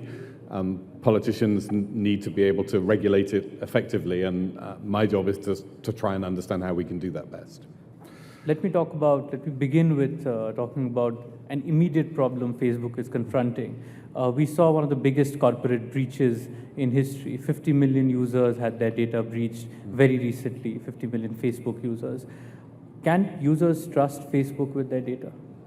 I mean, yes. So we have a responsibility to keep people's data safe, and we employ some of the best security engineers in the world to work on our systems. They're large systems and they deserve the best. It is true that from time to time there are routes around and through the systems of any company, including ours. Our responsibility is to minimize those risks, and when we do notice that there has been a breach, to let people know very quickly, and in this case we have done. So I want to be very clear, whilst it's regrettable that there was a breach, we've let people know the worst case scenario straight away, and we're now doing the investigations to understand what data might have been obtained and what was done with it. But the big number that you've heard is the number of, it's very technical, but the number of access tokens, these are things that can be used to gain access to accounts, that the attackers may have got hold of. We're now doing the painstaking process of understanding if they use those tokens, and we will provide people with more information. But we don't know who the attackers were. Again, that's the investigations we're doing now. And I want to be clear that there is a debate. I know it's disturbing if we provide you with some information, but we can't provide you with all the detail. At the same time, if we don't let you know straight away as soon as we detect something, I think people then feel we're hiding something and that they have a right to know. So we are now very much favoring getting the information out there, even if it's not perfect. And we would ask people to be patient as we do the investigations, and then we will provide more information as we have it. Richard, I want to deal with 3 or 4 big structural issues that Facebook is confronting. The first is the use of the platform for hate speech. We have seen the UN in Myanmar make pretty strong observations about Facebook.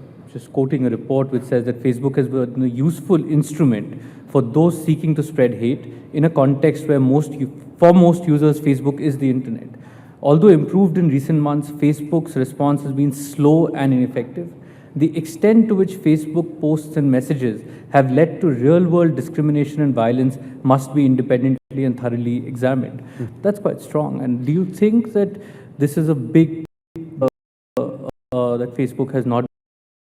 But there is a minority who will use this amazing technology that we've got in ways that are deliberately intending to harm and hurt others and cause division in society. And it's that use that we are very focused on. The Myanmar criticism, again, we've taken head on. We've said that we needed to scale up much more quickly, particularly very practical things like having sufficient Burmese speakers in the company so that when we get reports of that hate speech, we're able to translate it effectively, having good links on the ground so we know that where the hate speech is coming from, which often is something we get from civil society. And I think in Myanmar there was a particular problem, which is, again, you'll have seen from those reports, the implication of some forces within government who have been part of this, and you will have seen that we recently suspended a number of accounts, including those of some people in government, as a signal that we do have zero tolerance. If people are going to use our platform to promote hate speech, whoever they are, and that's brought to our attention or we discover it, then we are prepared to take that action, because that's not what we designed our platform for. We designed it for businesses to connect with customers, for people to there is an ability to have free expression through our platform, but that we can impose limits where that free expression causes harm to others. So it's very consistent with, if you know, Article 19 of the Universal Declaration of Human Rights is very much along those lines, saying, look, states should permit citizens to have free speech, but they have a right to limit that speech where it causes serious harm to others. We operate along the same principles. With political speech, that can be very difficult, especially when it's a heated political environment. And sometimes we'll be criticized for leaving too much content up. People believe that we've left something hateful on the site. Sometimes we'll be criticized for taking too much down. People say, well, that wasn't hate speech, it was political. we're trying to get the balance right, and a really important part of that is working with experts on the ground. So for example, here in India, we've been expanding our team so that we understand what are the local forms of hate speech, what kind of language will people use, how should we draw that line? Let me move to another big issue you're facing, Cambridge Analytica elections, right? We saw this during President Trump's election run at the end of 2016. The Cambridge Analytica controversy broke out earlier this year. How will you assure people and users that their personal data is not going to be mined for political and electoral purposes in the backdrop of what has happened? And it's interesting we're having this conversation because the Election Commission has just announced state elections for 5 states in India at the end of the year. But what's your broad response to that? Again, we're very clear. We think that our platform can help contribute to the conduct of free and fair elections around the world. It can be a really important tool for civic engagement, where citizens can engage more quickly and freely with their representatives and candidates. That's a good thing. What we don't want to see is people using it in ways that are surprising and unwelcome. And that does mean, for example, that the incident at Cambridge Analytica you talked about, that was a researcher taking data actually in contravention of our terms. He shouldn't have been taking the data the way he did, and effectively selling it on to a company that was going to use it for political purposes. That's not acceptable. I mean, it's not acceptable for anyone to take data and sell it on to a third party. Our terms are very clear on that, and we've actually, since that story broke, and even before the story broke, actually, we've taken a number of measures that will make it technically much more difficult for people to do that. But we also want to be clear that even if somehow technically they can get hold of data, if they are using data in ways that people find unexpected, surprising, they regard it as spam, someone's collected addresses without being clear and honest about why they were collecting addresses and start hitting people with messages, then that again is very clearly against our terms. We would ask people not to do it, and if we find them doing it, then we will limit their use of the platform. In India too, the Cambridge Analytica controversy had a fallout. There was a lot of accusations and counter-accusations between the government and the opposition. But I think the more relevant point is that India's premier investigative agency, the Central Bureau of Investigation, has now launched an inquiry into the issue. Could you tell us a little bit about the status of that investigation and what's your interface with the CBI on this? So to be clear, we're cooperating fully with the agencies that are investigating the events that occurred, and we have a direct interest ourselves in understanding what happened. The main investigative agency that's working on this at the moment is the UK's Information Commissioner's Office. So the individual who obtained the data in the first place was based in the UK, actually in Cambridge, coincidentally, with Cambridge Analytica, but they were based in Cambridge. And so the UK Information Commissioner's Office has been doing that investigative work, and we would expect them and us to cooperate with other agencies that have an interest. Again, I want to be clear, our investigation has looked at the way in which the data was obtained.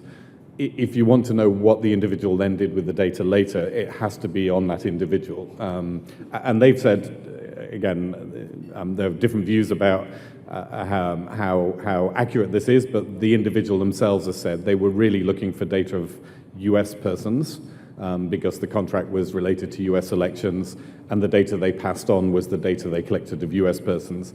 They collected the data of people in other countries, but that wasn't their main intention.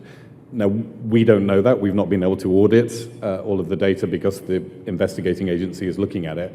So we need to await those results, but our hope is that it was limited. It's still not good, but it was limited, and that people in India, I hope, don't need to worry that their data was sold on in the way that some of the other data was sold on.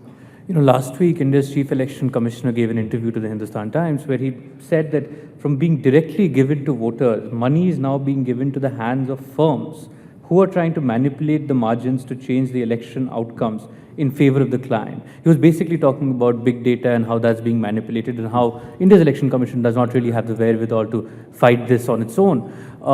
Do you want to tell us whether this is a possibility at Facebook where your teams could collaborate with political parties and help shape electoral outcomes in their favor? I mean, what are the safeguards that you have in place to ensure this does not happen? Or is this to monetize outcome? Would you be willing to do this for money? No, I want to be absolutely clear on this point, that we are neutral in regard to politics. It would be a total breach of our policies for any employee of our company to be actively using our systems to try and help one party over another. As I said earlier, I think our goal is to ensure that the platform forms part of a healthy civic dialogue, especially here in India. You have the biggest democracy in the world, as well as your state elections. The general election next year will be a huge exercise in democracy, and we want to be a positive part of that. So our employees will not, should not, engage in any kind of behavior such as you've described. Cambridge Analytica showed that there are some other firms out there who are offering services and are prepared to use data in ways that are unacceptable.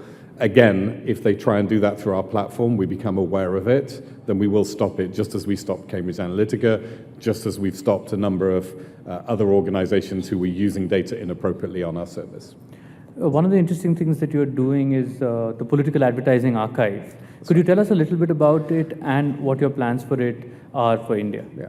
So one of the big demands we had after the 2016 election was people wanting to see what advertising was being put out. And that will allow watchdogs, civil society watchdogs, but also importantly the press and the other media to be able to go and see what activity is taking place. And if there is anything suspicious, they can ask the questions that they should ask, so we can understand whether the activity is normal politics, and politicians are entitled to advertise and spread their message. That's quite healthy for democracy, or whether it's something funny that's going on. And so we created a product, and if you go and use a popular search engine and search Facebook Political Ads Archive, it's live today for the United States and Brazil, which are two major elections that are underway now, and you'll be able to see all the ads that were put out by different candidates, and you can see the range of how much money they spent where they showed them. We want to bring that into place wherever there are major elections. Obviously, next year's election in India is one of the key elections that we have on our calendar, and we're committed to ensuring that we can bring that kind of service here, so that you as Indian citizens will be able to see, in fact anyone around the world will be able to see what adverts the parties have been putting out, and ask any questions you want to ask of them. So in India, before the next elections, we'll be able to see which party, which candidate has advertised with Facebook, how much have they spent, what is the reach of their ads? That's the goal, yes. Yeah, and I don't know at this stage how quickly we'll be able to bring that in place, but we've got the date of March 2019 firmly in our agenda, and the need to be able to deliver this product before then, because it's obviously such a big moment for the country. That's a significant news point for us, thank you. You know, another big issue you're facing is data protection, and we have had the Sri Krishna committee, which has recently submitted a data protection bill to the government. It is going through a process. It will go through a process of public consultations, will get submitted to Parliament. Have you had a chance to look at it, and what are your broad thoughts on the privacy recommendations? I mean, broadly speaking, so the principles, I think we would all support as citizens and also as companies, the principle that you should understand what data of yours is being processed, why it's being processed, and have rights over it, I think are well established, and I think the report again makes some very sensible recommendations in that area. So broadly speaking, I think we're all able to have more confidence if we know that businesses are working to a principles-based framework in relation to privacy. Data localization is a concern? Yeah, I mean, again, if you ask anyone in the tech sector who's working on the internet sector, I think we will raise questions about data localization. And again, just to explain why it's one of the joys of the internet is that it's really created a very strong marketplace for people to be able to set up services and send them around the world. So if you are a small business today in India, you can project your products to pretty much anywhere in the world using our platform or many others. Similarly, if you're a business in India that is selling a service, an online service, you can start selling to people in the United States or Europe or anywhere else with very little friction. You don't have to go and buy server space in the United States or Europe or other countries. And so I think we would say we are nervous about and skeptical about creating a system within which, before an internet service can trade in another country, it has to buy server space in that country. So it's not an issue specific to India, but generally speaking, we think if internet companies are allowed to put their servers in the place that's optimal for delivering the service, that's going to be a better outcome than saying, look, before you can start selling your service in country X, you've got to go and buy extra server space. That will just create more friction that we don't think is necessary. I'd just like to go back to the theme of political advertising and elections, because there's a very interesting question which has come, which is that your main revenue source is advertising, which is targeted efficiently based on what a person's Facebook profile, preferences, and behavior are. Now, if a political party advertises with Facebook, apart from targeting, would you be willing to tweak or manipulate the news feed of people to highlight stories about the party? No, so the news feed, again, just be very clear, the news feed is based on actually quite a simple concept. People talk about algorithms as though they're very mysterious, and in this case, we've been very open. The news feed essentially will prioritize. It actually has in it all of the content from all of the things that you've connected with. So if you've connected with different people and different organizations, including political parties, they're all there in your news feed, but we order it, we sort it so that the top of the news feed is the content you're most likely to engage with. And that actually generally will be your sister got married or your brother had a child. It's going to be that kind of content. But equally, if you regularly engage with a political party, that content will appear higher up in your newsfeed. Not because we favor the political party, but because we do know that every time they put a story out, you click on it. So you're telling us you find it interesting. Equally, if you never click on it, it's going to start slipping down your newsfeed.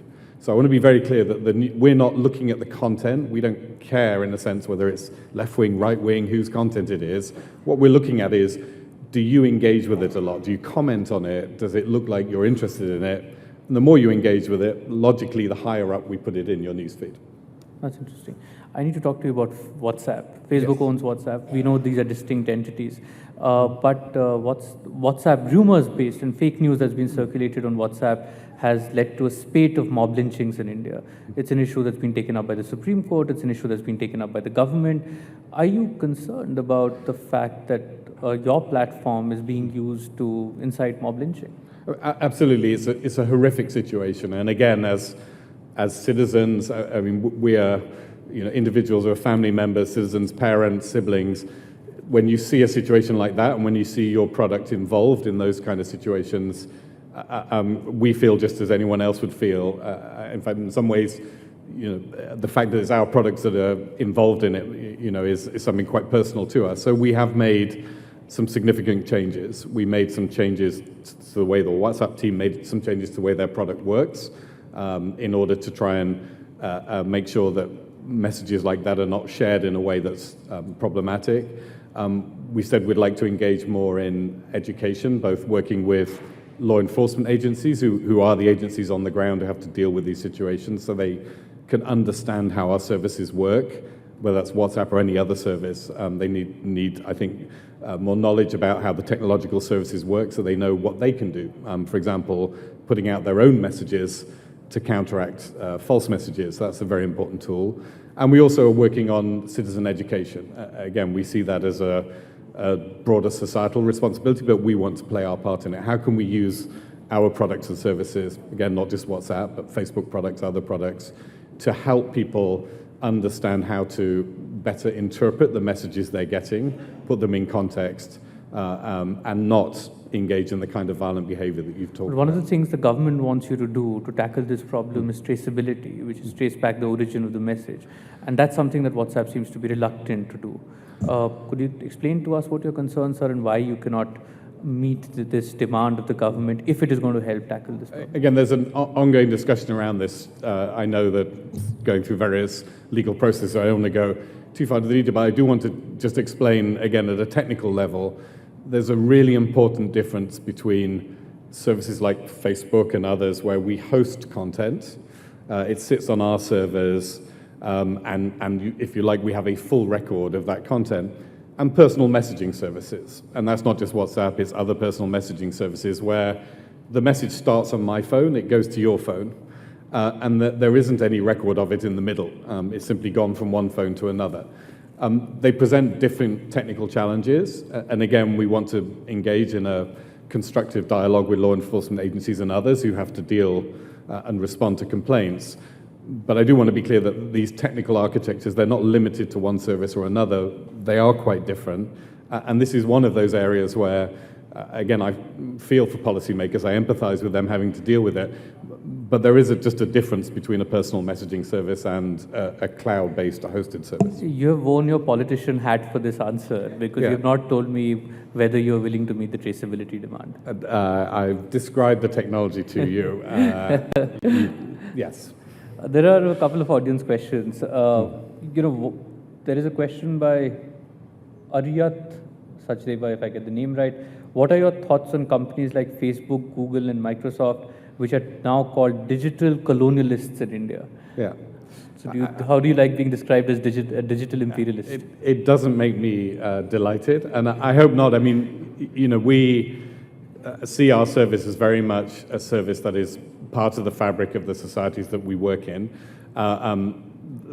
There's very much a two-way street. So our services, it's true that our headquarters is in California, but we've been building a global service increasingly. Actually, most of the people who use our services are not Americans. They're mostly people around the world. India is just a hugely important country for us. And what we've been trying to do is to invest more and more outside of the United States, making sure that we have people, the teams in India have been growing very fast, so that they can tell us or tell the company how our services should be designed and optimized for India and for other countries around the world. So I understand the criticism. I think it's one we're acutely aware of, and I think the response has to be that we need to make sure our knowledge of, understanding of, and the way in which we make our decisions is sensitive to the needs of people who use our service, and those are people, as I say, most of them are not living in the United States, they're mostly people around the world. Rakesh has asked a question, would you be willing to have a grievance officer in India? To have a grievance officer in India. Presently, it's not. The Honorable Minister on 26 July has made a commitment to ensure intermediaries like Facebook have a grievance officer. Yeah, and I think we have appointed one, certainly for WhatsApp, that's happened. WhatsApp has. Yeah, and again, Facebook actually has quite a large team in India, where I hope, again, if people have an issue, they shouldn't have a trouble getting hold of us. Again, I just want to be very clear about how these things work at scale, that on the Facebook platform, wherever you go on the Facebook platform, you should find plenty of links where you can report things to us. You can tell us if there's a problem. We actually have direct contact with law enforcement agencies, with the courts, with others, that they can get hold of us and tell us if there's a problem. So I hope there's no problem accessing us. Again, based on the scale, it won't be one individual who responds to all of those queries, but we do have huge teams of people working 24/7 around the globe who will be responsive when people have complaints. I'll take one more audience question. This is Dr. Shalini Khandelwal, who asks, don't you think Facebook has become political media rather than social media? And isn't that doing more harm to a democratic country like India? Again, I don't think that's an accurate description. I think, obviously, because of some of the issues that you've talked about today, there is this particular focus on and concern about the political use of the platform. But again, that's not my daily experience. I think that's not most people's daily experiences. Most of your daily experience is the kind of scenario that we created the service for, which is, wow, my cousin who lives in America, I can see what's going on in his life like I never could before, and I can engage with it. And that's what I do most of the time on Facebook. It's certainly the case that at times of high politics, where there's a lot going on. In the UK, it's the Brexit debate that is a hot political debate. You will have your hot political debate in the run-up to the election. There is more political content. But again, I hope that's actually valuable to people. It's sort of sensitive to the current situation. And if people don't want that content, again, I want to remind them you can block individuals, you can block particular forms of content you don't want to see. If you want to engage with family and friend content, the more you engage with family and friend content, the more you're going to see of that and the less politics. So I just want to be clear that there is this responsiveness in the news feed, but I totally acknowledge the concern, that we have been very focused on this and we need to get it right. Final question, Richard. Free basics and net neutrality isn't something that you had pushed. It ended up becoming a policy setback of sorts. I don't want to get into the technical arguments, which we all were familiar with back then, but what are the lessons that you drew from it, and how has dealing with the government of India as well as the different stakeholders within India been different from other markets where you operate in? And what? I mean, there's a couple of lessons we do. So one, I think the most important lesson is there's an incredible ecosystem here of technology companies in India. This is, again, one of the world's most vibrant countries for developing technology. And I don't think we engaged enough or understood enough about how people here would feel about the product that we've developed. I think we are now trying to engage much more extensively. We're partnering with a broader range of companies and organizations. So, for example, we've been developing our application to work on the geophone. They have a specific operating system. It's that kind of work where we're working strongly with local partners. They've chosen a particular technology route, and our responsibility is to work with them, rather than, I think, the perception then was that we were working around people, and that's not the right place to be. So we've learned that. And then on the Government of India side, we're engaging again very extensively. I think we have common objectives. The Government of India, through their national digital communication policy, they want to broaden access in the country. We want to broaden access in the country. Our interests are aligned.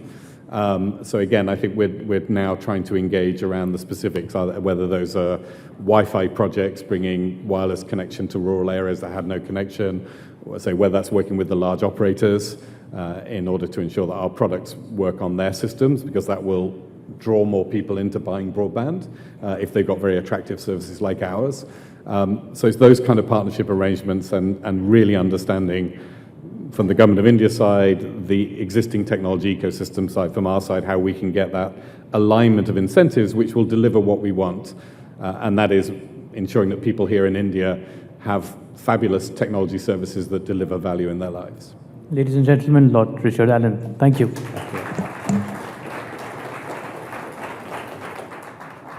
Thank you very much, Lord Allen and Prashant. If I could request Mr. Debrata Mukherjee, Executive Director, HD Media, to please come up and present a memento to Lord Allen. Ladies and gentlemen, we are not taking a break. We're moving straight into the next session, where we have our sports stars up here in conversation with the Executive Editor of Hindustan Times, Kunal Pradhan.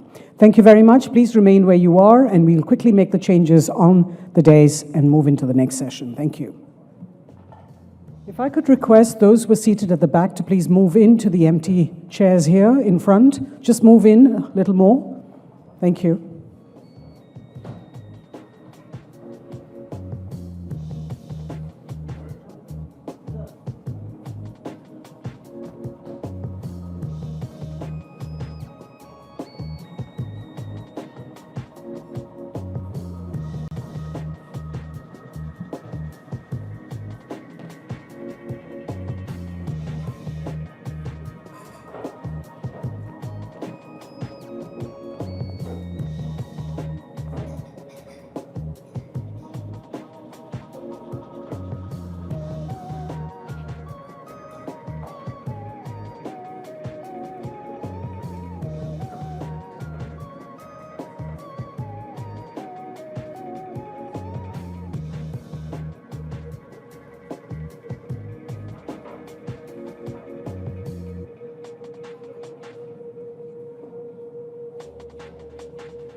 Ladies and gentlemen, we now have a conversation with badminton player PV Sindhu, shooter Hina Sidhu, and athlete Hima Das. Steering the conversation is the Executive Editor, Hindustan Times, Kunal Pradhan.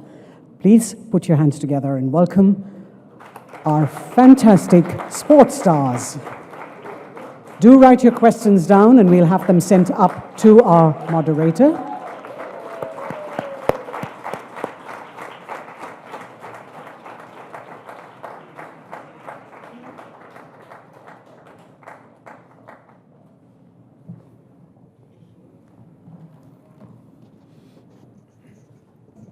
Ladies and gentlemen, we are at an epochal moment in Indian sport at the moment. Is that fine? Okay. I think I've got it now. Ladies and gentlemen, we are at an epochal moment in Indian sport. It's pretty much like what happened in Indian cricket in the early 70s. Suddenly we started going abroad and we started winning matches. And similarly, in non-cricket sports in India, we've reached a point where event after event, we're winning medals. More important than that, we are in contention for medals day after day, every day. In cricket, 10 years after that epochal moment, we were world champions. And we ended up being one of the biggest countries that play cricket in the world. It's going to be a lot harder in Olympic sport because it's not restricted to 7-8 countries. But with us this afternoon, we have 3 trailblazers who are making it possible. So another round of applause, please, for Hina Sidhu, PV Sindhu, and Hima Das.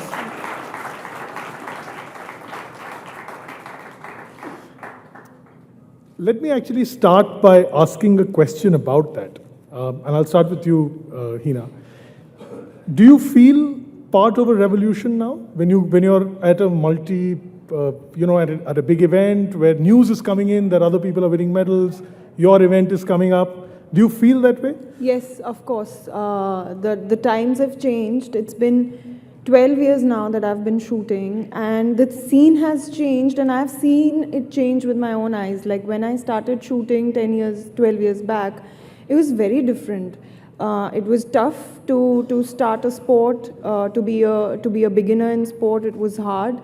And even if you win, you never got the recognition. But now the times have changed, and it's not only the recognition that we get, but also the things have gotten very easy for the juniors, for the youngsters who want to take up a sport.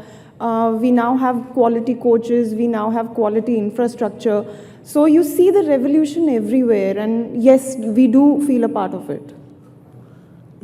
Sindhu, recently Rajyavardhan Rathore, who's now our sports minister, himself an Olympic medalist, wrote an article saying that there was a time when he would be waiting outside the sports ministry and he would see athletes sitting over there and just waiting for a chance to meet an official. Do you have to encounter anything like that any longer, or have things moved beyond that point? Well, definitely yes, because there have been a lot of changes compared to before. And now if you see, we've been getting like everything, the support from the government or the sponsors have been supporting us. Like we are very thankful. Like when I started playing, I didn't have any tough times, I can say, because I had all the support. And before, definitely there were like a lot of hard work they come from a very small thing, and now they are, like for example, Rajyavardhan Rathore, as you said. So I think I have to be very thankful in that way because there have been a lot of sponsors. But I think from now on, the change have been there, and I feel that it should start from the grassroots level, definitely. If it starts from the grassroots level, I think everything should be fine, yeah. हिमा, जब आपने घर पे बोला कि sports खेलना है, तो क्या बोला उन्होंने? उन्होंने बोला खेलो कि उन्होंने बोला फ्यूचर खराब हो जाएगा?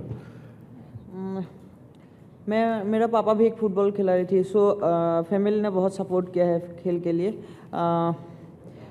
पापा हर बार बोलते हैं तू खेल के जाओ, और पापा का इंस्पिरेशन से खेल में आया, ऐसे ही। आपके साथ जो वहाँ पे हैं वो खेलते हैं कि पढ़ाई करते हैं? कौन? आपके साथ में सहेलियाँ जो आपका है? नहीं, ऐसे तो गांव में बहुत सारा टैलेंट है, बट सुविधा नहीं मिलते है, तो ऐसे गांव में खेलते हैं, बट मैं खुद ही निकल के आ गया, सो आज यहाँ पे पहुँच गया। और पहले आप फुटबॉल खेलते थे? हाँ। फिर रनिंग में कैसे पहुँचे? जब मैं फुटबॉल खेलती थी तब इंडिया टीम नहीं थी। मैं सचिन तेंदुलकर जी को फॉलो करती हूँ, उसका जर्सी को फॉलो करती हूँ, मुझे इंडिया पहनना है। सो बहुत दिन मतलब कुछ नींद भी नहीं आया, कुछ भी नहीं आया, ऐसे फुटबॉल भी इतना अच्छी तरह से खेल रही हूँ और इंडिया नहीं खेलूँगी तो बाद में अपने आप ही कुछ लगेगा। सो एक नवोदय विद्यालय में एक सर थे, उसका नाम शामसुल हक है, तो वो सर ने बताया तुम एथलेटिक्स में आओ और एथलेटिक्स में तुम अच्छा कर सकती हो, और एथलेटिक्स में आया। 2.5 सालों में आज से लेके 2.5 सालों पहले एथलेटिक्स शुरू किया था। 1 साल तो कुछ भी नहीं जानती हूँ। बाद में नेक्स्ट 1 सालों में मैं इंडिया कैंप ज्वाइन किया, तो specially thanks AFI athlete federation of India, उन लोगों ने बुलाया और ट्रेनिंग किया ऐसे। See,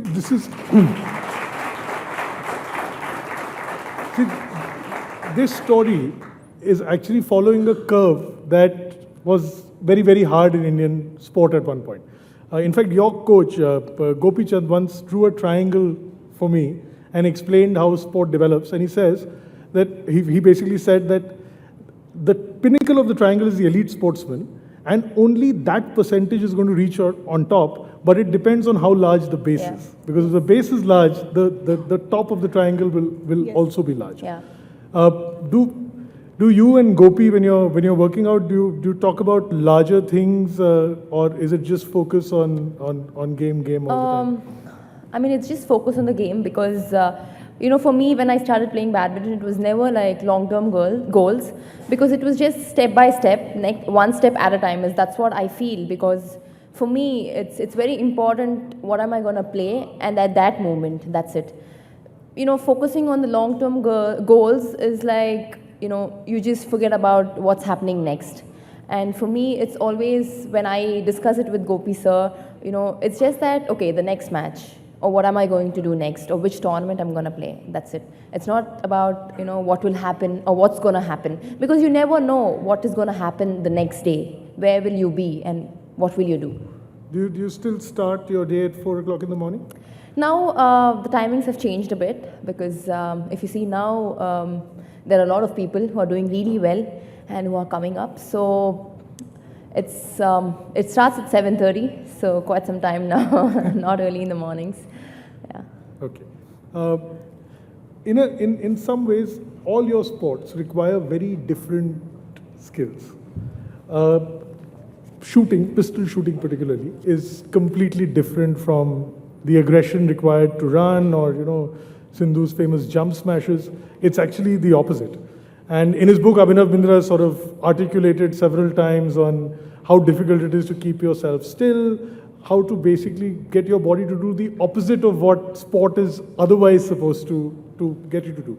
So how do you get yourself to that point? What is your method? In shooting, I think it would be wrong to say that aggression is not there.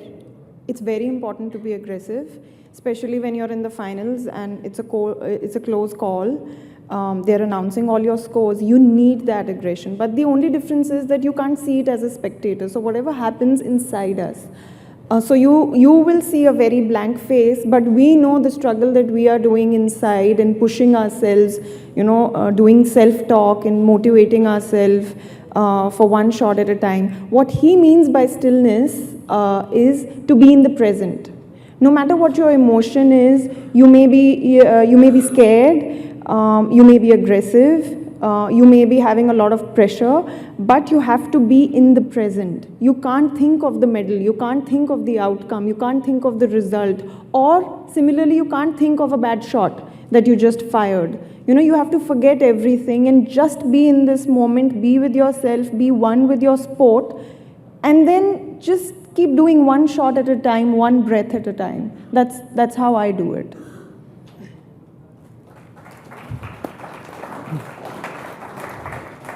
हिमा, जब आप race पे भाग रहे थे Finland में, जहाँ Asian games में, तो कई बार ऐसा लग रहा था कि आप थोड़ा पीछे रह गए, और फिर एकदम से लास्ट 40-50 मीटर्स में सबको पीछे छोड़ के आप एकदम आगे निकल जाते हो. Just like Usain Bolt. Yeah, just like Usain Bolt. तो ये आपका स्ट्रैटेजी है, स्टाइल है, क्या है? ये हिमा का स्टाइल है.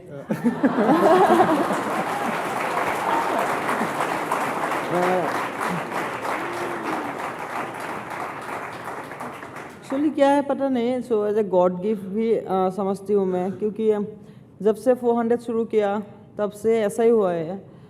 300 तक थोड़ा पीछे नहीं, सो इक्वल रहते हैं, क्योंकि जब 400 कार्व में जब भागते हैं तो एक स्टार्टिंग यहाँ पे होते हैं और एक वहाँ पे होते हैं. लगते हैं ये वो 390 भागेगी, ये 400 भागेगी, ऐसे लगते हैं, बट सेम ही है. सो वहाँ पे कुछ हो जाते हैं, पता नहीं एकदम से अंदर से एनर्जी आता है आपको? एनर्जी या मतलब भागने के टाइम तो कुछ मालूम नहीं चलते. सो ये मैं भी नहीं जानती हूँ कहाँ से आ जाते, इसलिए बोलते हूँ हिमा का स्टाइल है. लेकिन ये पहले से अलग है. आप पहले 100 मीटर्स 200 मीटर्स भागते थे, उसमें है कि एकदम शुरू से जोर लगाना है और फिर रेस खत्म. अब ये एकदम रिवर्स कर दिया आपने. पहले साथ साथ रहो और एकदम एंड में आगे निकल जाओ. 1.5 साल हुआ है मुझे 400 शुरू करने के लिए. पहला एम थी, मेरा कोच नवजीत सर एंड निपुण सर दोनों मिलके मुझे बोला था सीनियर टीम में घुसना है. सो सीनियर टीम में घुसने के लिए टाइम भी बहुत कम करना पड़ेगा. तो इन लोगों ने क्या किया, मुझे 400 में घुसाया. 400 में 2 चांसेस है, एक है इनविजिबल गेम 400 मीटर और एक है टीम जो रिले भागते हैं. रिले में 6 लोग भाग सकते हैं और 6 में मैं 1 2 3 नहीं होंगे तो 4 5 6 2 बनूंगी तो इंडिया टीम में आ जाऊंगी सीनियर में. सो एम तो वही थी. बाद में धीरे धीरे 400 करने शुरू किया. इंडिया कैंप में आया. मिस गेलिना मैम को थैंक यू सो मच, उन्होंने मुझे बहुत अच्छी तरह से सिखाया क्योंकि वो भी खुद ओलंपियन है, ब्रॉन्ज मेडलिस्ट. सो उनका ट्रेनिंग 1 सालों में अभी टाइमिंग को अच्छा करने के लिए मैं ऐसे आपने पिछले कुछ महीनों में अपना टाइमिंग काफ़ी इम्प्रूव किया है. 2 सेकंड 3 सेकंड 4 सेकंड. अभी कितना आप आगे जा सकते हैं? आप पीक के पास पहुंच रहे हैं अपने टाइम के, कि अभी आगे जाना है आपको बहुत? हाँ, एक्चुअली मैं कभी भी मेरा मन में नहीं आया मैं मेडल पे पीछे भागूँ. मैं मेडल में पीछे नहीं भागा आज तक. मैं भागती हूँ टाइम के पीछे. सो मैं हर मैच में सोचती हूँ मेरा अभी 50.79 टाइमिंग है तो मैं कल कैसे करूँगी 50.78 करूँगी. तो 1 माइक्रोसेकंड के लिए आप लोगों को पता ही है स्प्रिंटर 1 माइक्रोसेकंड के लिए कितना टफ है.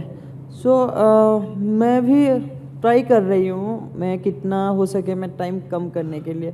सो एथलीट ऐसा वाला गेम है, एक टाइम तक ही है, बाद में जितना कोशिश करो नहीं हो पाते.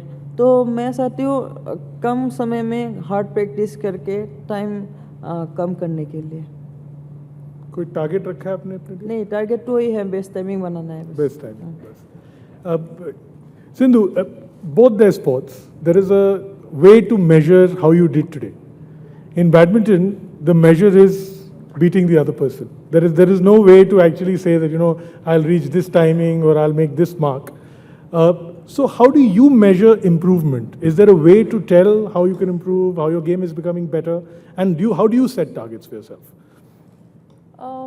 I measure every day. I feel every day is a new start, and I go with the motto that okay, I have to give my 100%, whether if it's in practice or matches, because the schedule is so tight that we won't have enough time to practice actually. So within this, that time we have to just do whatever we want, and we have to learn from our mistakes. For example, now we lost a match, and then again in 1.5 weeks we have another tournament. So it is sometimes tough for us because after losing a match we feel really bad, or we are depressed, what's happening, what am I playing, or what's going on. So to come out from that and again learn from our mistakes and not to do those mistakes again is tough. But it is important that we come out from that as soon as possible and discuss it with our coach, and we should know that okay, we are doing this because we play with the same opponent again and again. So she will know our game and also we will know her game. So it is important that we need to have 2-3 plans that immediately we need to change our strategy accordingly, because everybody has a different style of play. Like for example, if I'm an attacking aggressive player, they won't let me attack or they won't let me hit jump smashes as you said. So it is very important to have plan B and change it accordingly. So for me, it's just that match. I go into that match thinking that I have to just give my best and just play my game. I mean, the coach is outside sitting there. He might say 1 or 2 points, but it is important that you need to change it as quick as possible. Sometimes you never know. You might be in a leading stage where you actually lose matches, or when you're down and you just win matches. So for me, it's just that next point and that rally, like what's going on, and I should get that rally. For me, the match is also not important, but for me, it's just that next point is very important. So I judge myself that way, and I have that short-term, thinking or goals that way. Yeah. Actually, everybody who has written or spoken about you has always talked about your bounce back ability. That, if you lose, you just pick yourself up much faster than most other players they've known to do. Yeah. But do you feel you're near your peak, close to your peak, already at your peak? You still have a ways to go to reach your peak. Do you feel there is more you can do to develop as a badminton player? Yes, definitely. As I said, every day is a new start. Like, people ask me that you won everything, what else do you want? Yeah. But for me, it's not yet over. This is only the starting for me, and there's more way to go on. As you said, bounce back is again another thing where, if I'm down or if I lose matches, immediately in the other matches I win. But it is not so easy for a player to always be at their peak level. I think people should understand that. I mean, expectations are high, responsibilities are always there. Every time I go into the court or I go for a tournament, everybody would expect a medal from me, which is not so easy. And there were also people saying that, you come to the finals, you always lose. What's happening? That shouldn't be there. But rather, I'm very happy that I got a silver. I mean, they should understand that, coming to the finals is one thing and playing the finals is another thing, right? So I'm happy that, okay, I got a silver. But other side, I'm like, definitely I'll get a gold other time, yeah. Hina, you've been world number one. What are the goals that you're keeping yourself up to? Is there an Olympic dream there? You've done the Commonwealth thing, Asian Games thing. What is it that's keeping you going now? I think what's keeping me going now, that's a very good question, because I asked myself this few months back. Sometimes you have bad training sessions and bad matches and you feel, why am I doing this? Should I take a break, like a long break and restart? Or why am I going on? So I think I'm going on because now I'm in a phase where I'm just trying to discover the game. I'm not here to perform anymore. I'm not here to deliver medals anymore. I asked myself that I started this game because I loved the game. That first day when I picked up the pistol, I wasn't hoping to go to the Olympic Games. I picked it up because I just loved it. I loved the feeling. So I just close my eyes and try to get that feeling back. And every day when you go to the range, if you love what you do, and then the whole process just improves you. You improve with the sport, and the medals come with it. But if you go on, thinking that I'm preparing for this particular medal or this particular performance, of course you can do it. But in the long run, this quest is not going to take you in the long run. I mean, you can't keep running after a particular medal for 10 years, 12 years, 15 years. You need to grow with the sport. So I'm in that phase where I'm loving my sport and I'm trying to enjoy every day at it. Thank you. Hima, आपका जो सब आपको follow कर रहे हैं, आपके जितने fan हैं, वो सब बोल रहे हैं ये मॉन्जॉय क्या है? हर बार आप जब जीतते हैं आप बोलते हैं मॉन्जॉय. क्या है ये मॉन्जॉय, जरा हमको बताइए. मॉन्जॉय एक असमीज वर्ड है, बहुत प्यारा सा, अच्छा लग रहा है मुझे. सो ये मेरा स्टेटस है. कभी फ्रेंड्स फॉलोअर्स देखते हैं फेसबुक ट्विटर सबके मॉन्जॉय मॉन्जॉय. हिंदी में बोलेंगे तो दिल चाहते हैं उसको, और इंग्लिश में बोलेंगे तो एवरीथिंग इज़ पॉसिबल. वो है असमीज वर्ड मॉन्जॉय. तो आपको कहाँ से ये वर्ड आपने अपना कैसे बना लिया? मॉन्जॉय में मेरा असम में एक सिंगर है, दो सिंगर है जिसको हम लोग आइडल मानते हैं, डॉक्टर भूपेन हजरिका और जुबिन गर्ग. ये दोनों ने गाना निकाला है मॉन्जॉय. उसमें सुन के बहुत सारा सीखने को मिलते, तो उस समय से ये स्टेटस बन गया मॉन्जॉय, और मुझे बहुत अच्छा लगता है. तो बनाया गाना उन्होंने, लेकिन ले लिया आपने. पॉपुलर तो उन लोगों ही हो रहा है ना अभी. आप जब भी दिखाई देता है ऑफ ट्रेनिंग ग्राउंड में साइड पे, हमेशा म्यूजिक कान में, हेडफोन्स, क्या सुनते हैं आप? कुछ भी मतलब टाइम टाइम में सुनती हूँ, कभी हिप हॉप लगाती हूँ, कभी अच्छा, कभी एकदम क्लीन, सब तरह गाना सुनती हूँ, मतलब जहाँ पे जो गाना चाहिए। आपने जब फिनलैंड में एकदम से मेडल जीता, 51 सेकंड्स पहले इंडिया में ज़्यादा लोग को पता नहीं था कौन है हिमा दास। 51 सेकंड्स के बाद पूरा इंडिया में आपका फ्रंट पेज पे फोटो छप रहा था। आपने घर फ़ोन किया, मैंने कहीं पढ़ा है, आपने कहानी सुना, आपने घर फ़ोन किया पापा को बोलने के लिए कि मेडल जीत गया, तो क्या बोला उन्होंने? मेडल जीत के जब रूम में आई, पापा को फ़ोन किया, बोला हेलो पापा क्या कर रहे हैं? पापा ने बोला अभी सोने के लिए रेडी हो रही हूँ। तो मैंने बोला मैं वर्ल्ड चैम्पियन बन के अभी सोने के लिए जा रहा है। बोला मैंने तो देख लिया तुम्हारा खेल देख के अभी सोने के लिए आई हूँ। बोलो ठीक है अभी सो जाओ, सुबह पता चलेगा आपको। फिर सुबह क्या हुआ? मेरा पापा भी मतलब ऐसा है, वो दिन ISL हुआ था गुवाहाटी में, मुझे VIP पास मिला मुझे फैमिली को देखने के लिए। हाँ, पापा ने मुझे बोलते मैंने पापा को बोला पापा चलो, मतलब बहुत लोग आए थे, मेरा भैया लोग भी आए थे, तो उन लोगों ने अलग सा टिकट लेके देखने के लिए गई और मेरे पापा को बोला पापा चलो, मुझे बोला तू कुछ कर रहे है तू चल, मैं तो किया नहीं, मैं यहाँ पे देखूँगी। तो ये बात अच्छा लगता है।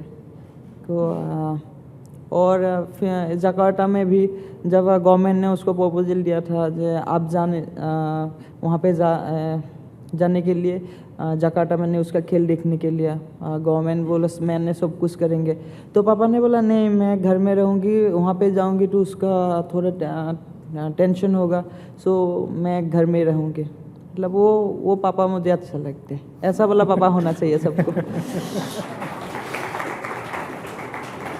Actually, I mean, all three of you sitting here, I mean, gender plays a role at some level or the other in the shaping up of a sportsman. I'll actually come to you, Hina. You grew up with a brother, and I read somewhere that all the attention was on him becoming a sports person rather than you. Yeah. Is that correct? Yes. So when I was growing up, I'm talking about the 90s, the cricket was the only thing, right? So my father always wanted that one of his children should play for the country. So naturally he picked up the boy because cricket is the only thing.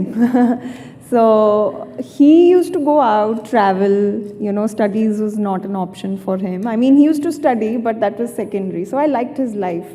And I thought, why not me? Why all the attention to him?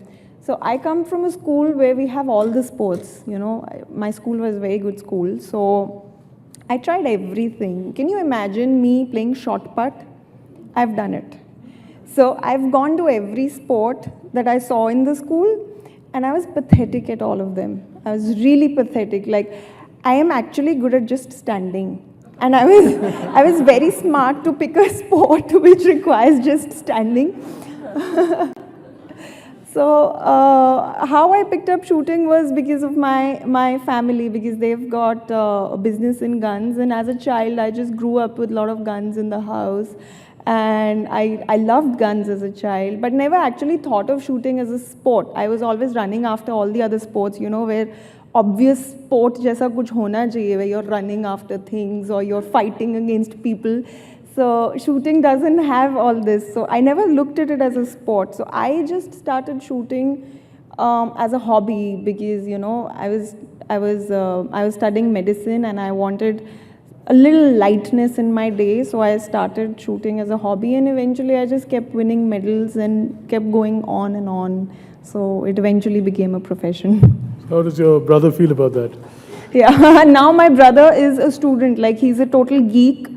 A reversal of story. He loves engineering. He loves creating things. So I'm very thankful that my parents actually gave us both a chance to decide for ourselves. Yeah, they put us in different things, but then eventually when we figured out our lives, they just went on with it. So both of us are happy, and things have worked out well for both of us. How did badminton come to you? Why not basketball or volleyball like the family? Why not shooting? Why not shooting? I used to just play for fun. And then, when my dad used to play volleyball, yeah, my dad is a volleyball player. My mom also was a volleyball player. So besides, there was a badminton court, and I just started off, and that's how I continued playing. And well, in our family there was no boy like you. So I have a sister. So even she used to play, she was into sports. But yeah, in one way I'm lucky to have parents as sports persons, because they know what it is, and they've come from that level. They've faced a lot of things, and they supported me in whichever sport I wanted to, because a lot of people asked why not volleyball, because your parents used to play volleyball. But I was interested, and that's how I continued playing, and that's how I'm here. Because when I started playing, I never thought, okay, I'll become an Olympic silver medalist, but it was just, okay, let's see what's going to happen. And I think my dad, my mom went through a lot of ups and downs and a lot of sacrifices in life, but they've always supported me, and they've always been motivating me. That's how I am here today. So I'm very thankful to my parents.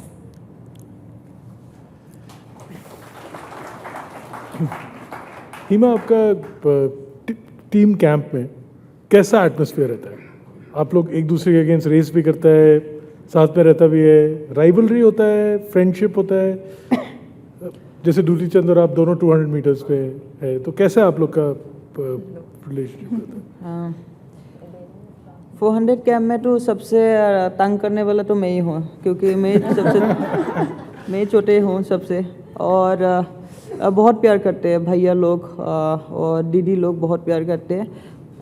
ऐसा तो अभी आज तक तो कोई झगड़ा वगैरह नहीं लगा, लेकिन बहुत सपोर्ट करते हैं एक ने एक को। अभी 200 में भागूंगी, अकेले अकेले भागते तो एक साथ नहीं भागते। अब रिपीटिशन मारेगा तो मैं अकेले भागूंगी, उसके बाद कोई एक भागेगा। लेकिन जब मैं भागती हूँ या कोई और भागते हैं, मैं उसको सपोर्ट करती हूँ, भागो भागो, और चाहिए और खींचो, ऐसे करूँगी, किसी ने ऐसे, मतलब फुल सपोर्ट से एक टीम, मतलब हम लोग प्रैक्टिस करते हैं। You threw your head back because you knew where I was coming after this. No, actually not. You both have interesting rivals in your careers. Let's just put it that way. Saina was there before you sort of broke out. I read somewhere you said the relationship is hi-bye. What is it like? What is it? Are you benchmarks for each other? Are you rivals? Is it more intense, less intense? Are you teammates? How do you see each other in what is an individual sport, but you're still playing for the country together from time to time? Definitely, I think having a rivalry is not bad, I can say, because when you go onto the court, you will have to just win for yourself, and you have to just give your best, and you have to be aggressive. So I would say, rivalry is not bad, but off court, as you know, definitely again, it's just hi-bye. But I mean, we don't play together. I mean, we play in different academies, but we have a lot of people who play with us, and we have a coach. So it's basically like when we play for the country, yeah, we all are together. It's not just that, okay, she's different or I'm different, but when we play for the country, yes. But again, when we play against each other, definitely the rivalry is always there on court, but off court, yeah, we're just normal friends. Yeah. And your real rivalry actually, in some ways, is coming from few different places these days, right? So you've got this Japanese thing going. Japanese, Spain. And how do you feel about Carolina Marin at the moment? Yes, I mean, she's a very aggressive player. So when we play against each other, it's it's going to be a very intense match every time. And yeah, again with Okuhara is the same way. So it's not so easy, but I think off court we are very good friends.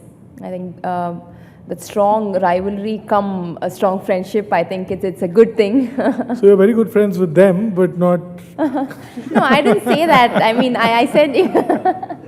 Yeah, in one way, I think they're very much closer to me than her. Yeah. They might not be close with the Spanish people, with the Spanish athletes. The story could be the same in Spain and in India. Yeah, absolutely. Maybe. Since Carolina is alone, so she might not have any competitors. So, yeah. Okay. Manu Bakar, go. Go. Itse puch le. Okay, Hina is next. No, I mean, in this case, it's a role reversal. Yes. So there's this young person who has come, who you're competing with? You know what? I told Manu this after the Commonwealth gold that she won when we were backstage. I told her, you remind me of what I was when I was your age. So she's exactly like I was. It's just that the times have changed, like how we started this conversation, you know, the times have changed. So the juniors are getting good coaches, they are getting good exposure. Even the victories are celebrated by the whole country because the media and the matches being shown on the TV. So things were different when I started shooting. But then people come, you know, like how I entered the shooting arena. Now she's entered the shooting arena. As I told you, she's exactly like me. So it's actually good looking at her, you know, sometimes I can see that how I started and where I've come. And it's sort of like a very, very good, what do I say? It's sort of an invisible connect that I feel with her. But at the same time, I would also like to say that one Manu Bhaker is not enough. We need more. Because at World Championship, the team didn't do well. We needed a third strong player because the team is of 3 players. So I would want another Manu Bhaker. I'm going to start taking some questions from the audience. First one, हिमा मैं आपसे पूछूंगा, उन्होंने सबसे पूछा है, लेकिन आप answer करो. डॉक्टर शालिनी खंडेलवाल्स क्वेश्चन, एक ऐसा क्या क्वालिटी है जो आपके अंदर है जिससे आपको लगता है वर्ल्ड क्लास स्पोर्ट्समैन बन सकता है? क्या क्वालिटी है? आप लोगों का सबका आशीर्वाद.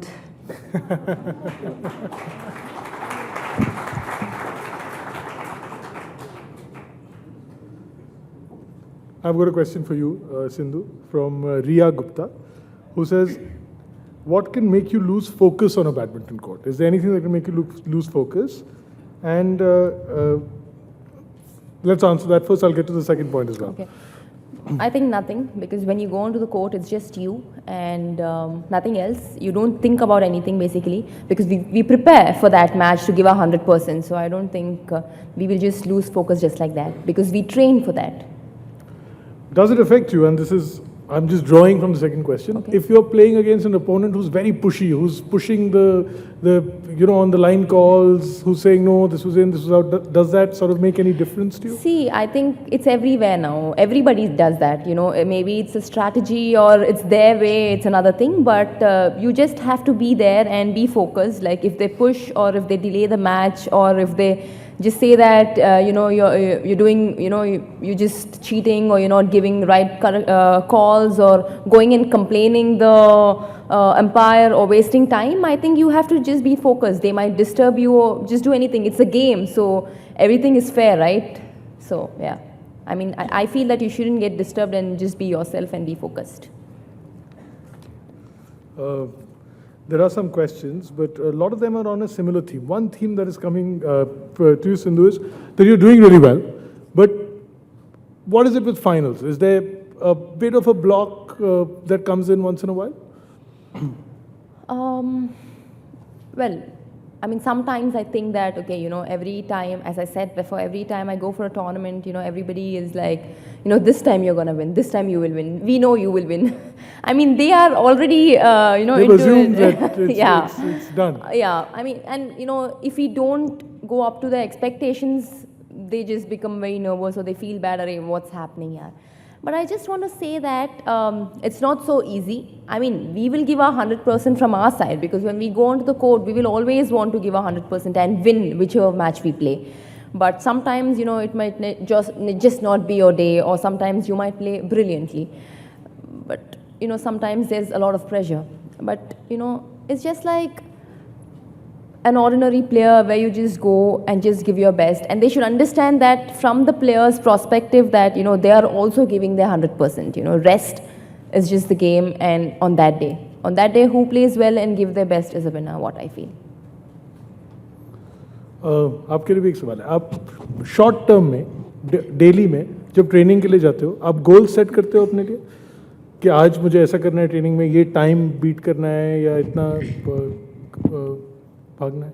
हम लोग का कोच डिसाइड लेते हैं कल क्या करेंगे, आज क्या करेंगे, लेकिन आज जो किया वो कल जो करेंगे आज नहीं बताएंगे, तो वहाँ पे जाके उधर ही बताएंगे, क्योंकि बोलेंगे तो आज हिमा कल ये करूँगी तो माइंड थोड़ा अलग अलग घूमेगी, तो उधर ही डायरेक्ट बोलते हैं तो अच्छा लगता है वहाँ पे करके डायरेक्टली बोलते हैं अभी ये करो और फिर आप लोग का ट्रेनिंग अलग अलग मतलब अभी वार्म अप किया नहीं, सबको एक ही देते हैं, आज वार्म अप किया करके बोलते हैं ये वर्कआउट है, ये करना होगा अभी, इसी हिसाब से करती हूँ। लेकिन आपका हर ट्रेनिंग सेशन में रनिंग इन्वॉल्व होता है कि अलग अलग ड्रिल्स करते हैं? अलग अलग ड्रिल्स भी होते हैं, सब हर टाइम तो रनिंग ही नहीं, इंड्योरेंस बनाने के लिए वो लॉन्ग करना पड़ेगा, जिम करना पड़ेगा, एंड कभी कभी लॉन्ग रन भी होते हैं, कभी फॉरेस्ट में भी होते हैं, हिल में भी होते हैं, जब और रेस्ट भी चाहिए थोड़ा, मसाज वगैरह तो ये तो है ही,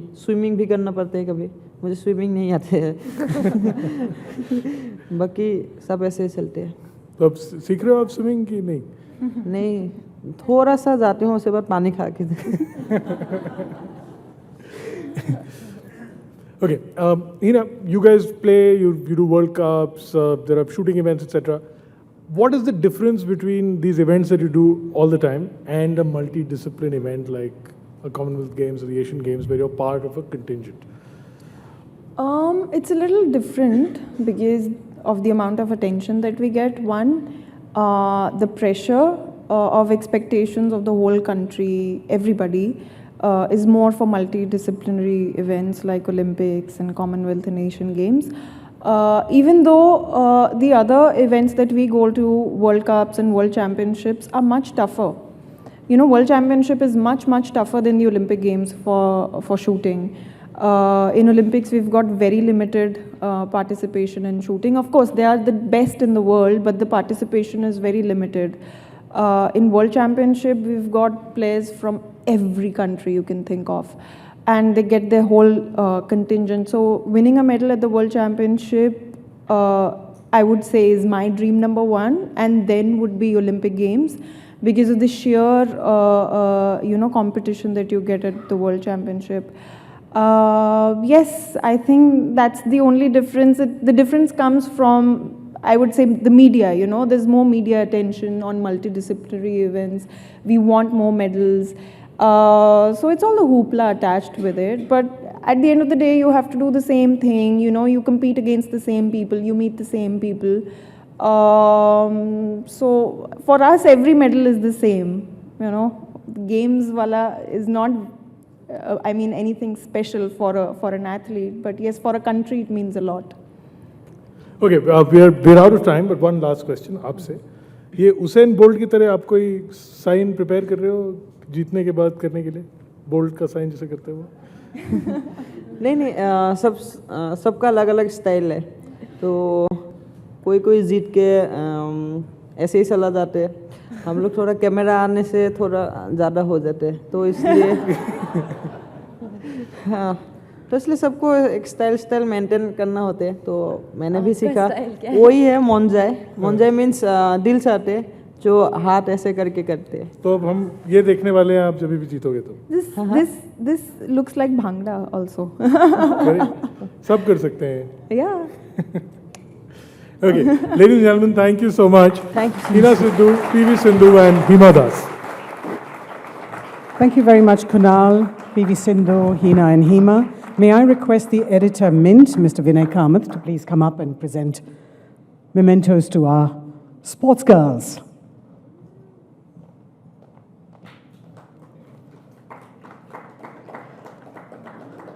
A more energetic round of applause, ladies and gentlemen. These are our stars who really earned their medals.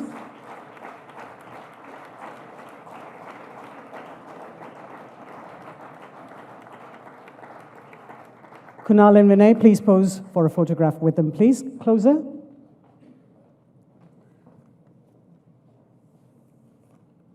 So, ladies and gentlemen, we are almost at the end of the 16th Hindustan Times Leadership Summit, and we will now have a discussion on the emerging trends in Indo-China relations, and we'll quickly make the change on the Days, please remain seated. Those of you who are behind and can find a seat in front, do move up and occupy those empty chairs. We'll quickly make the changes on the days for our next set of speakers and our last session. Thank you.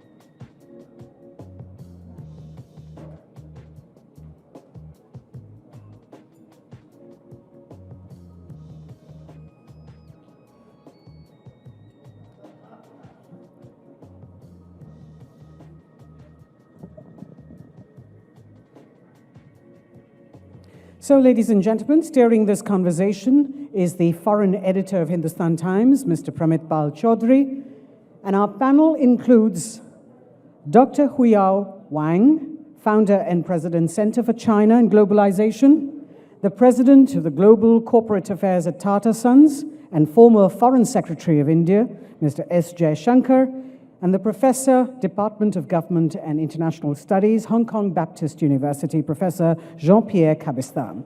Please write down your questions and we'll have them sent to Pramit.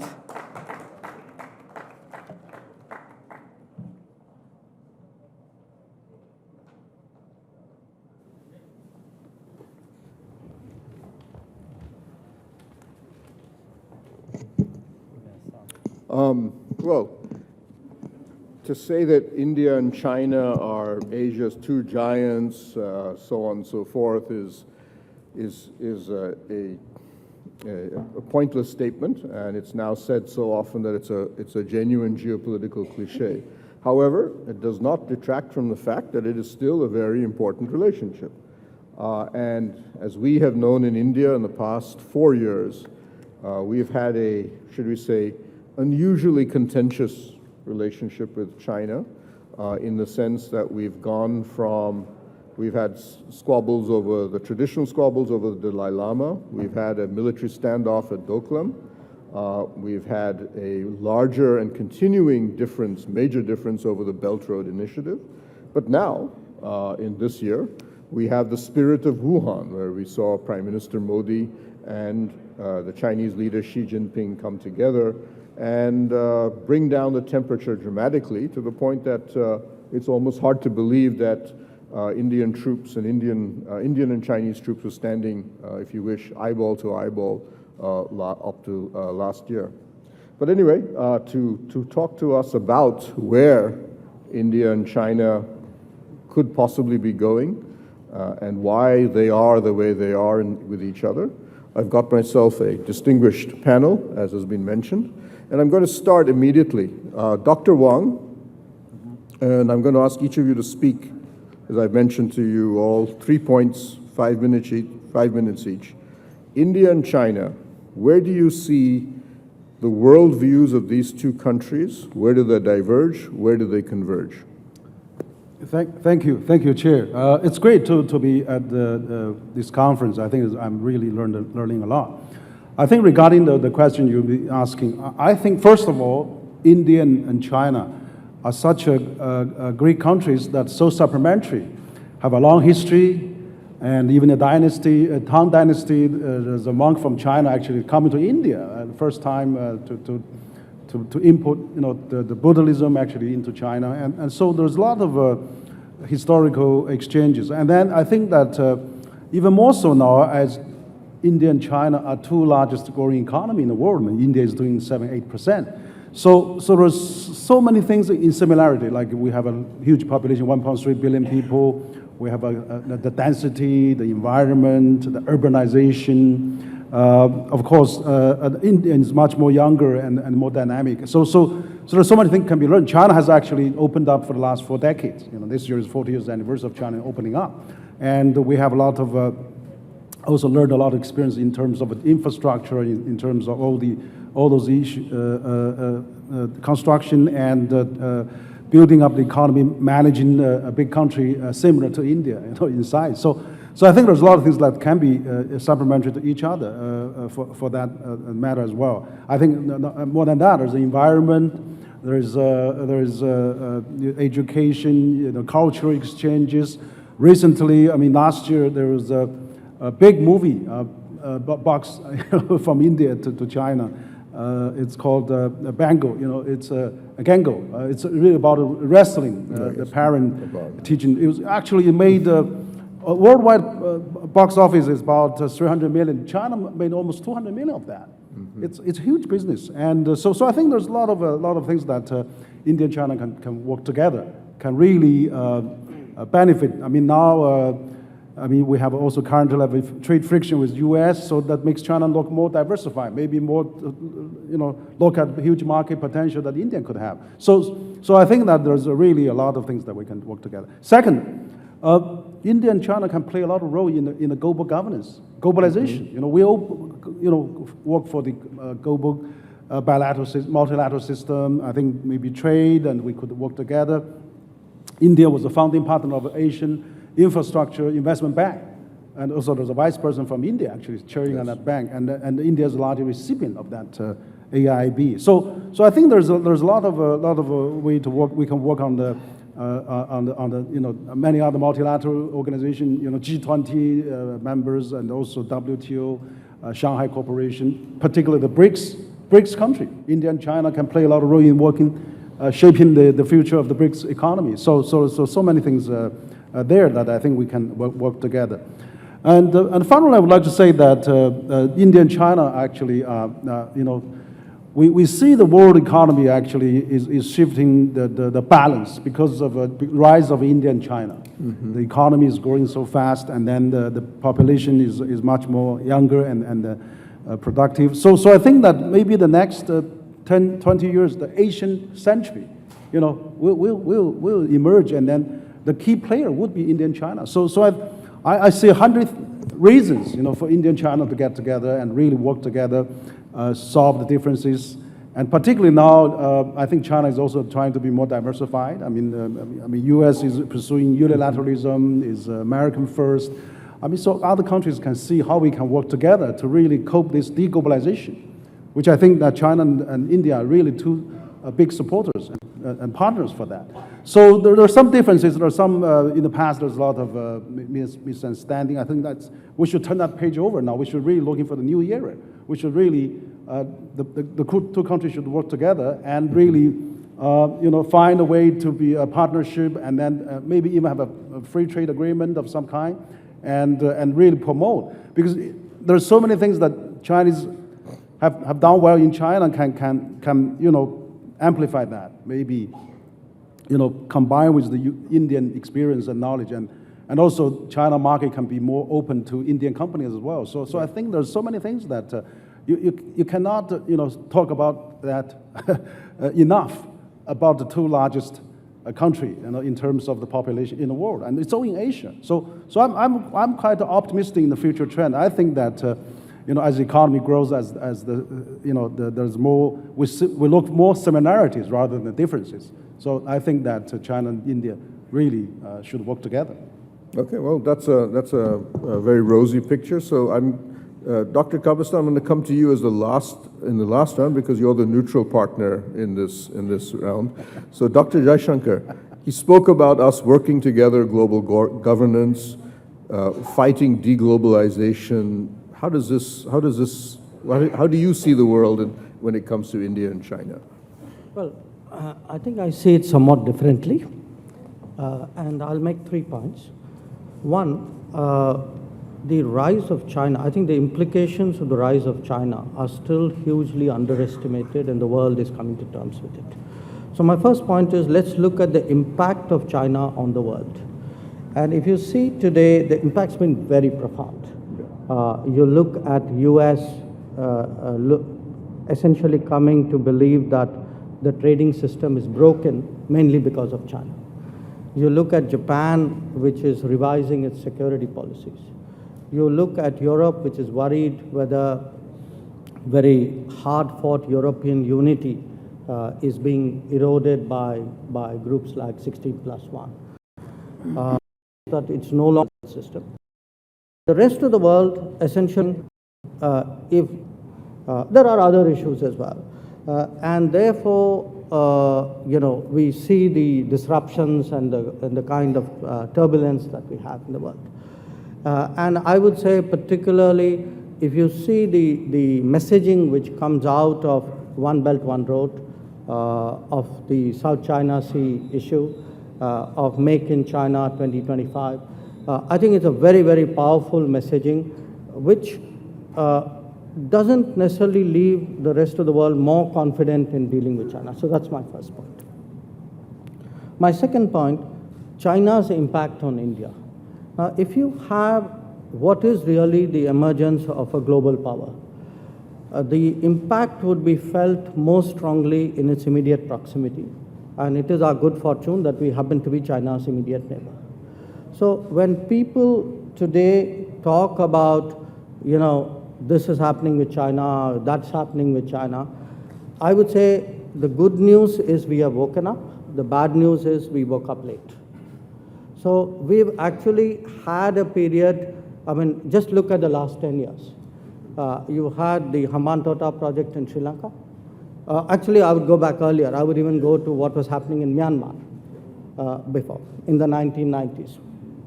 So you had the Hambantota in Sri Lanka, you had Djibouti in East Africa, in the Horn of Africa, you had the removal of Nasheed in Maldives, you had China-Pakistan economic corridor come up in 2013. So these were all 2008, 2009, 2012, 2013.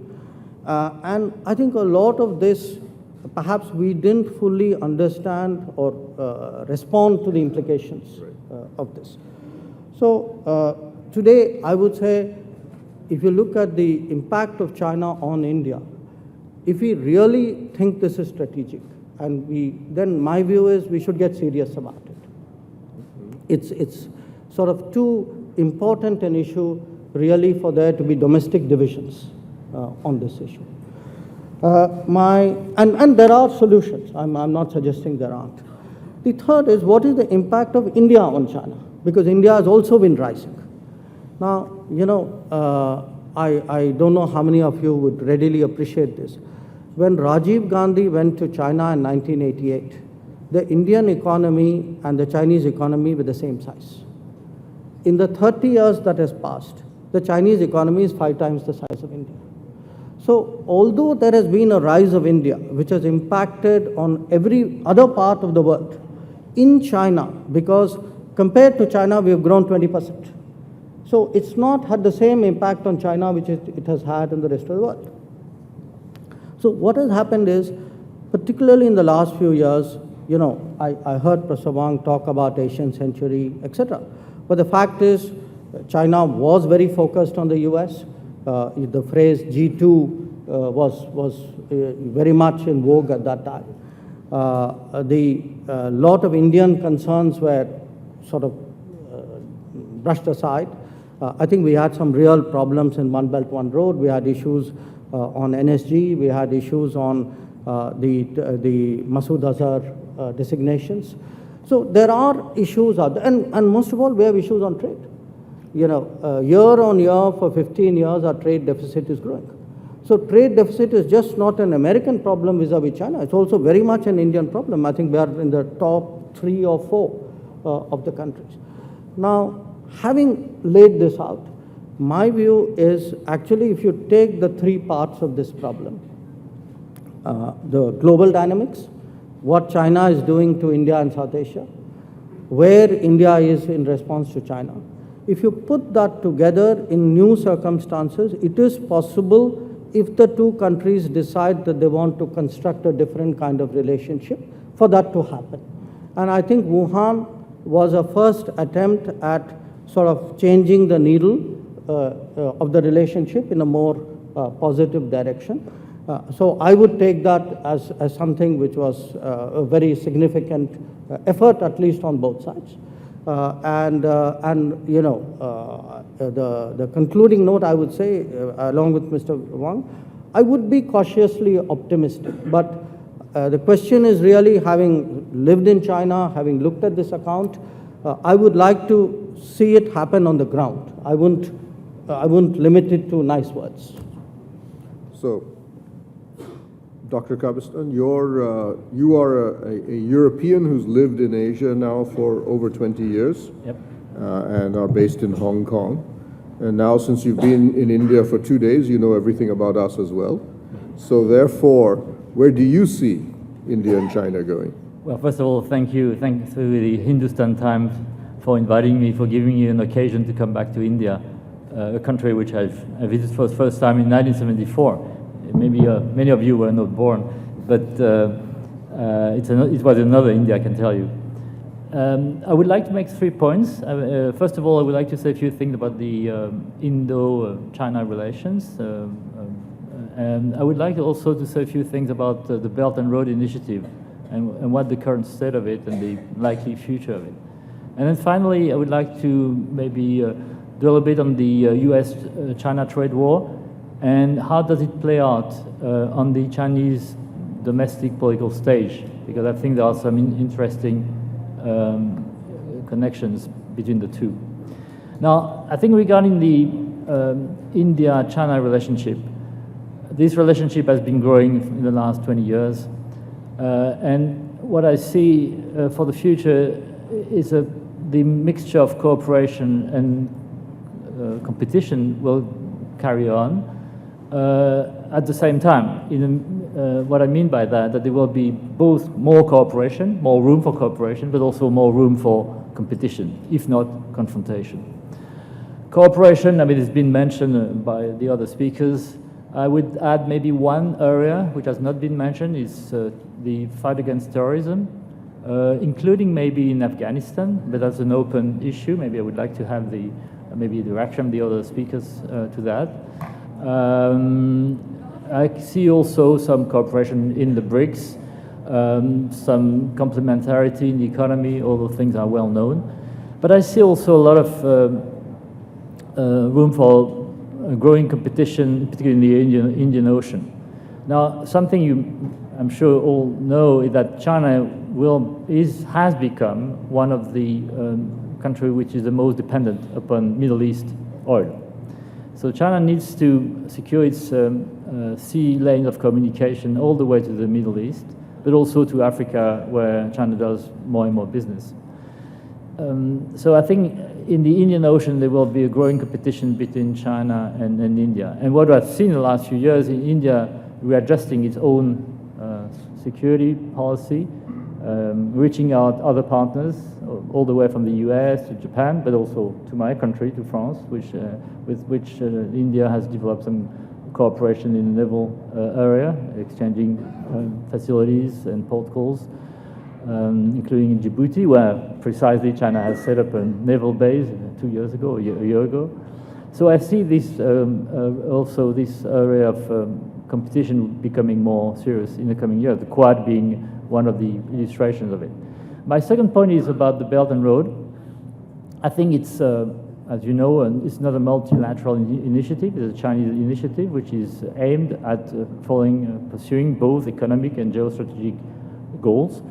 Now, I know that India has been always pretty critical of the Belt and Road Initiative. Now, what we need to bear in mind is China has been rather successful in reaching out a number of countries and convincing them, signing MOUs, supporting the Belt and Road. I think initiative, I think 130 countries have signed that kind of MOU. But at the same time, you see growing reservations, including in Europe, vis-à-vis the Belt and Road Initiative. So and I think in the future that these initiatives may be adjusted for a number of reasons. One is this debt trap, which has been mentioned, I think, in the media in the last few months a lot.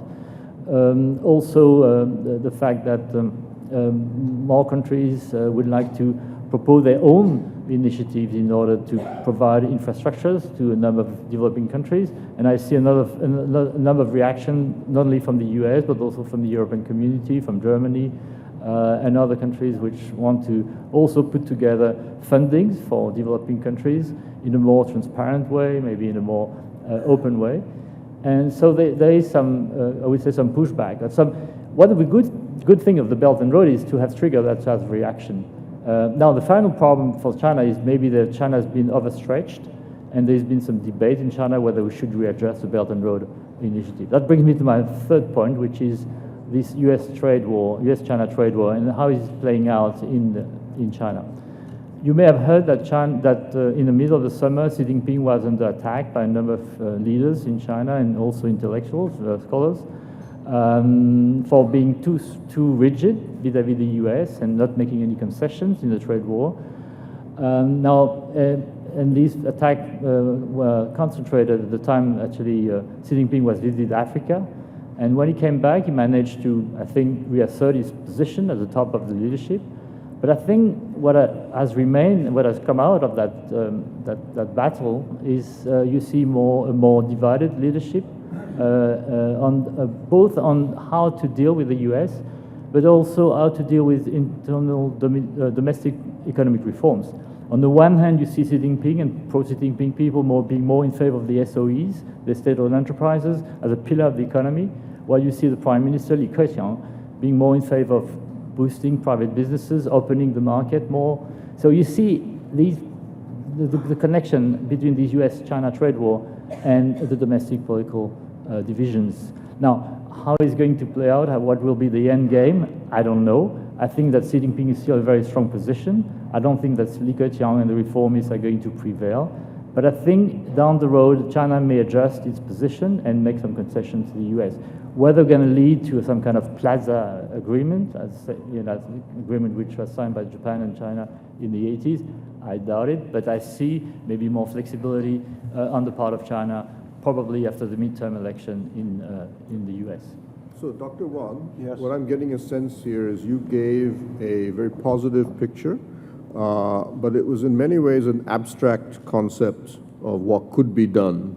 But what I'm hearing here, that on the ground, as Dr. Jaishankar mentioned, we're not seeing all of that necessarily translating into things. So, Belt Road Initiative, Indian Ocean rivalry, various other things. On the ground, we're not actually seeing India and China working together all that well. How would you respond to that? Yeah, I think you're right.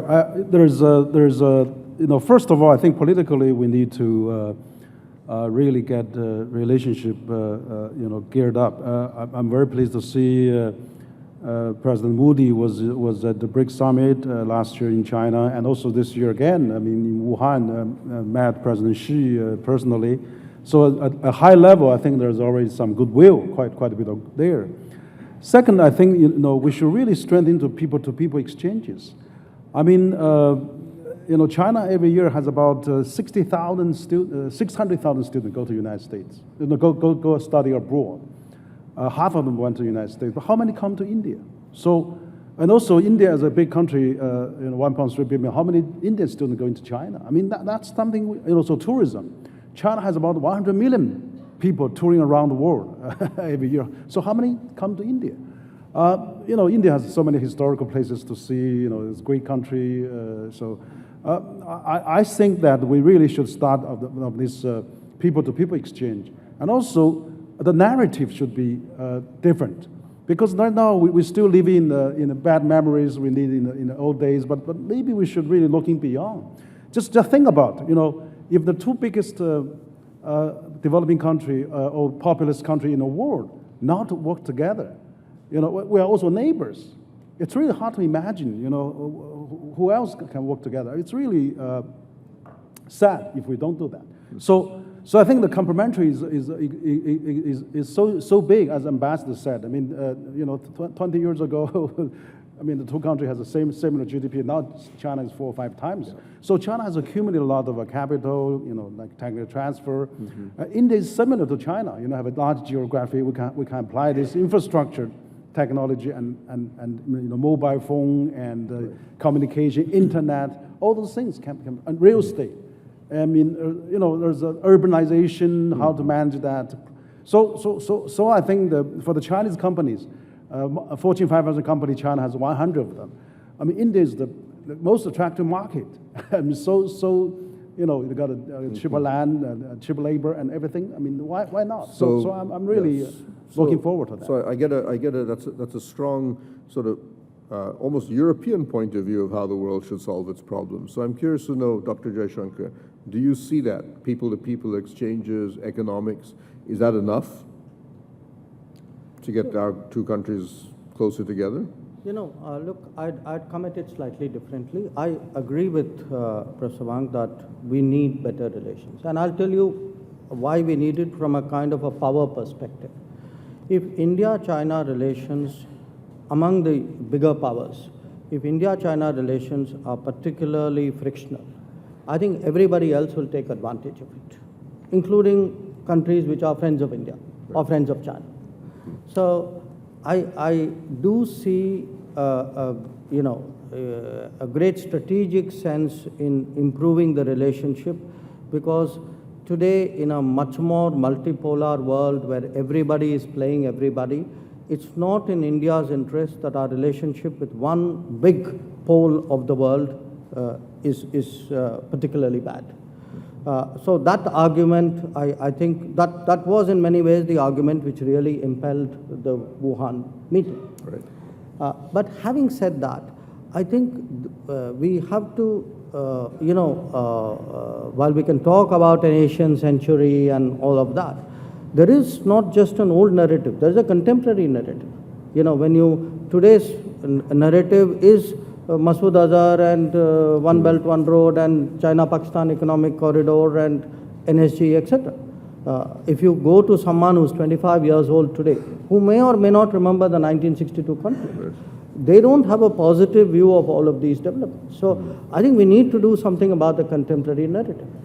So in my view, the way to advance the relationship is when you have problems, recognize them, deal with them firmly, and when you have an opportunity, reach out and talk to China and work it out. I think the opposite way, which is you wobble when, or you are in denial when there are problems, and then you say, why are we dealing with China? That, to my mind, is exactly the wrong way of dealing with it. So, Dr. Kavastan, do you see, let's put it, I'll ask you a slightly different question.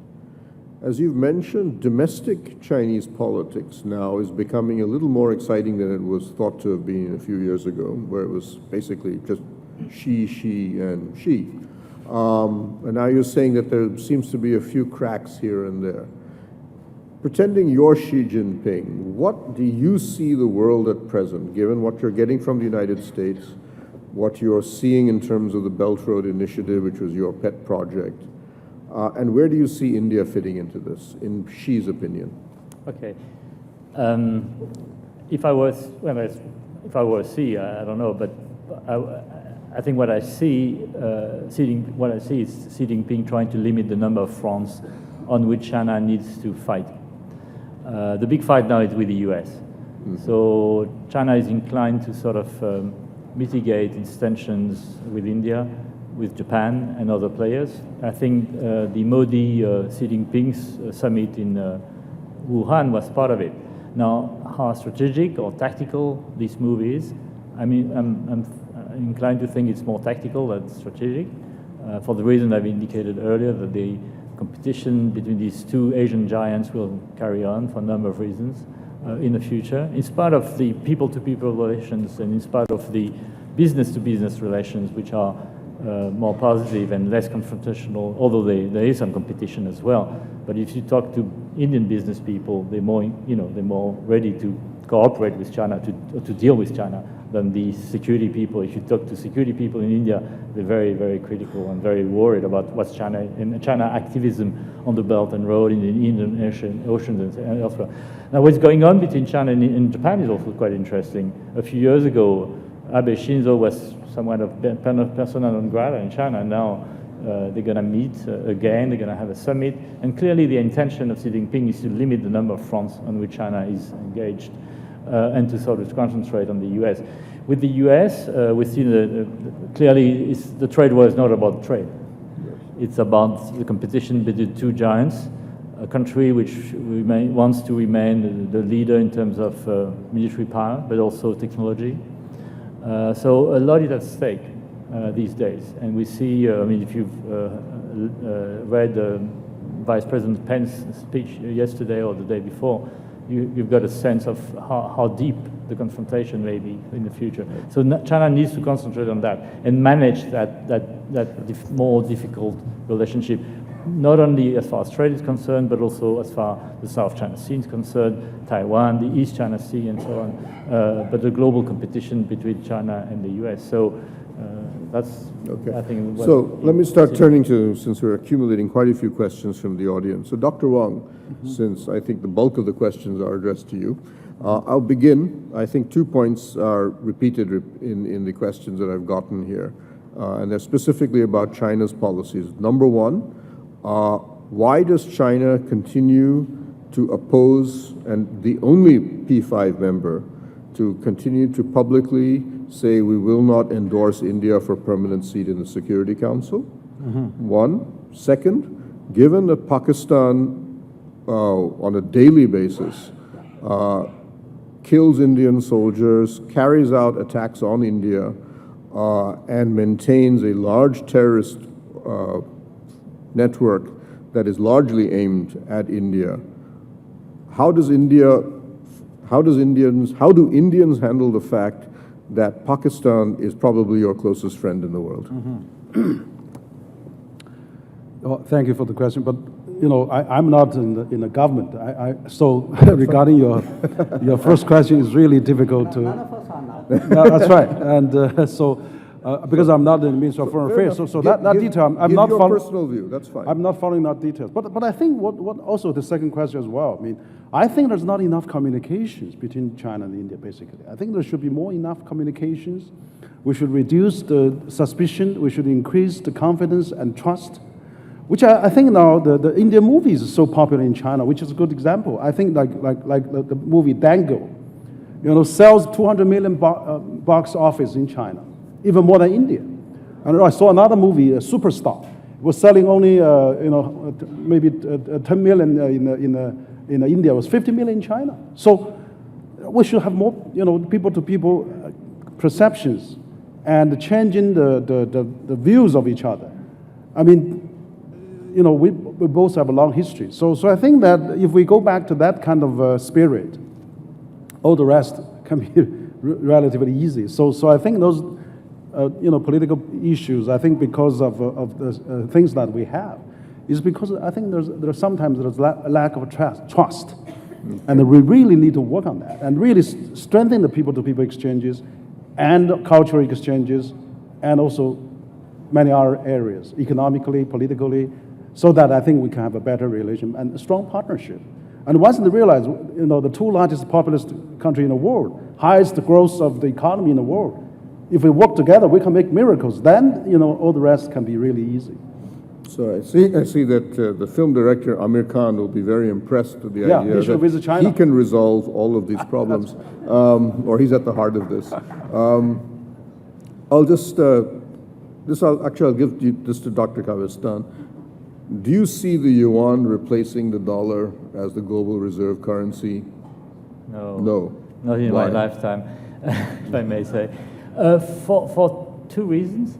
First of all, because the yuan has gone through a process of internationalization in the last decade or 15 years, but it's not a convertible currency, and it won't become a fully convertible currency in a coming decade or so. The second reason is most trade transactions are still made in dollars. There are a number of swap agreements signed by China with a number of countries, all the way from Argentina to many Asian countries, but that doesn't help the yuan replacing the dollar. So the two basic reasons for me that I don't. Now, as you know, it's part of the currencies of the drawing rights to calculate the value of the drawing rights. But that's a very symbolic kind of move rather than anything else. Dr. Wang, do you have a different view on that? Maybe. No, I don't think the yuan will replace U.S. Of course, not in a much longer horizon. I think yuan internationalization still have a long process, but of course it's of course if you have a little diversification is not a bad thing. So I think that it should be probably used as much as it can, but certainly not going to replace U.S. Also, I was just want to add that China-India relation, if there's an Indo-Pacific strategy, if it's aimed at China, then that will really build up the mistrust. So I think things like that we should really handle properly, as I think Ambassador said. That given China, U.S. both big countries, so how to really get that relationship imbalance is also a good challenge. So, Dr. Jaishankar, there's an interesting, I think, good IR question here. Okay. China, and this question is, China seems to be able to use, if you wish, public-private partnerships, be able to use its commercial and political and military capacities to further its strategic interests in a remarkable way. India doesn't seem to have anything close to that capacity. How badly do you think we are off because of that? Well, look, we are, this is apples and oranges. The apple cannot become like the orange to succeed. Chinese are Chinese, we are us. Our economies are different. They are not a market economy, we are a market economy. Our companies at the end of it all will look at business from their balance sheet perspective. They're not going to do it because it's part of a grand strategy of the government. So the idea that somehow we can fix a problem by being like the Chinese, I think that's fundamentally a flawed concept. I think we've got to work it the way we are good at. We are good at, we're good at producing sound corporations, that I can testify. We are good at doing projects abroad. Many of our businesses have done very well. I think there's certainly a case for a sort of a more cohesive Indian approach, but it can't be on the lines of what the Chinese do. At the end of the day, if Indian companies are doing projects abroad, those projects have to be viable. Otherwise, they won't do them. Dr. Wang, given, as you've mentioned, the Chinese will be concerned if the U.S. Indo-Pacific policy, if you wish, becomes something that is very clearly aimed at containing China. And as you know, India has endorsed at least their version of an Indo-Pacific concept. Where do you, as a Chinese scholar, feel that would you draw the line in terms of how closely India and the United States can cooperate on the Indo-Pacific before it becomes seen as a problem for China? Well, I think the biggest advantage actually for China and India is really to work together, to really economically, because I think India is taking off now, just like China 10, 20 years ago. So there's enormous opportunities for two countries to work together. I think we should probably downplay geopolitics concerns rather than we build the peace and prosperity in the region. We really work together and strengthen the relationship and really working on the economic and also India and China share a lot of common values. Let's safeguard the multilateral trade system. Let's do all those things that we can support the globalization process. So my answer for that is I think it's really important that the two countries work together economically, people-to-people exchanges, and understand each other better, so that really the two Oriental countries, the two powerhouses of Asia, work together. Then if everybody is in prosperity and in peace, then we worry less about those geopolitics, so that's, I think it's the fundamental thing that we should do. I mean, that's exactly, 70 years after the Second World War, there's no major wars. It's because every country is so intertwined. Every country is so interconnected, and we should do that. I mean, China has a lot of things to share. I mean, out of this big country experience, of this density of the population experience, they can't really apply to India. And India also can't apply to China. So I don't see the reason why the two countries needs to really alert on each other so much. We really should look for the brighter future. So Dr. Jaishankar, Dr. Wang makes an interesting argument. He says, let's put aside the geopolitics and just focus on the other stuff. and the geopolitics, if I've understood, will just solve itself. Do you think that's actually possible? Well, look, I think when you say it's not, I mean, first of all, the short answer is a no. Okay? I don't think geopolitics can be put aside. I think when you come to issues like Indo-Pacific, the fact is there are two important lessons that India can learn from China. Number one, China used the United States over the last 30 years to grow up in the international order. I think there's a big lesson in this for India. Number two, China was, kept its head low and made steady progress without ruffling too many feathers and making the world insecure. I think there's a lesson in it for us. My sense is today, we have options. We have options in a multipolar world. Now, we can't have another country saying, don't exercise your options because I'm uncomfortable with it. After all, that country exercises all its options. Why don't we say, if someone says, I don't like an Indo-Pacific because it's aimed at China, I don't like a China-Pakistan economic corridor because it's aimed at me. So you can't have, this is a world where everybody is going to play with what they have. And this constraining of options is not a reasonable expectation. So my sense is, one, geopolitics will not only be in play, it will be in fuller play. Secondly, if you look at the non-political agenda, it's not like there are no trade problems. I agree with him. I think there are in multilateral trade. For example, all the Western countries have trade distorting practices, agricultural subsidies. We are working very, very closely with China on that. But on the other hand, I would again remind you, we are among the top 3 or 4 countries with a huge trade deficit with China. And it's a trade deficit which has grown. We've got assurance after assurance, year after year from the Chinese, and the numbers keep going up. So, I would suggest to you, do a reality check on both on the political side and the non-political side. Well, I think one thing I think all of us do agree, India and China need to communicate a lot more, which is why HT Leadership Summit holds a session on China almost every year. And with that, I think we come to a close. Thank you.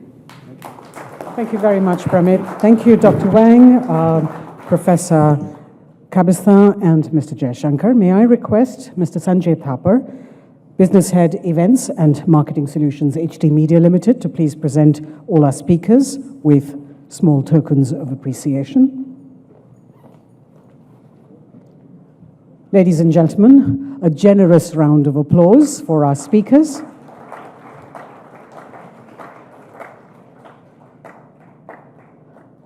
We've had 2 days of the best minds, leaders in public affairs, renowned politicians, newsmakers, and actors discuss and deliberate. We thank you all for having participated so enthusiastically. I'd like to now request Mr. Thapar to please give the vote of thanks.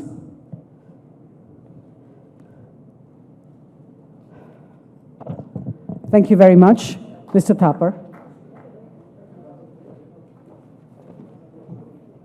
Good evening, everybody. Today we come to a close of the 16th edition of the Hindustan Times Leadership Summit.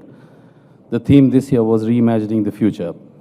And we've had 2 eventful days of discussion and deliberations on a diverse range of topics, leaving us thinking, imagining what the future of a billion people has in store for us. For a summit of this scale and stature to succeed, it takes the support and work of a number of people and partners to whom we'll always be grateful. On behalf of Hindustan Times, I would like to take the opportunity to thank our speakers and moderators for making each session exciting, enlightening, and engaging. Our sponsors, the Aditya Birla Group, Facebook, BSNL, Avendis, Yes Bank, Chhattisgarh Government, Hyundai, Ministry of Tourism, Sotheby's, LIC, Petronet LNG, Power Grid, ICFI, Pernod Ricard, Damilano, and Parker. Our partners, Network 18, for their extensive television coverage, and creative partner Libratum for helping us source the right talent. Rini for being an excellent anchor. Horil Taj Palace for their care and hospitality. Our event management agency, Wizcraft. And last but not the least, my team and the entire HT Media crew and group who've done every little bit to make this summit a memorable one. Thank you all once again and look forward to seeing you all in 2019.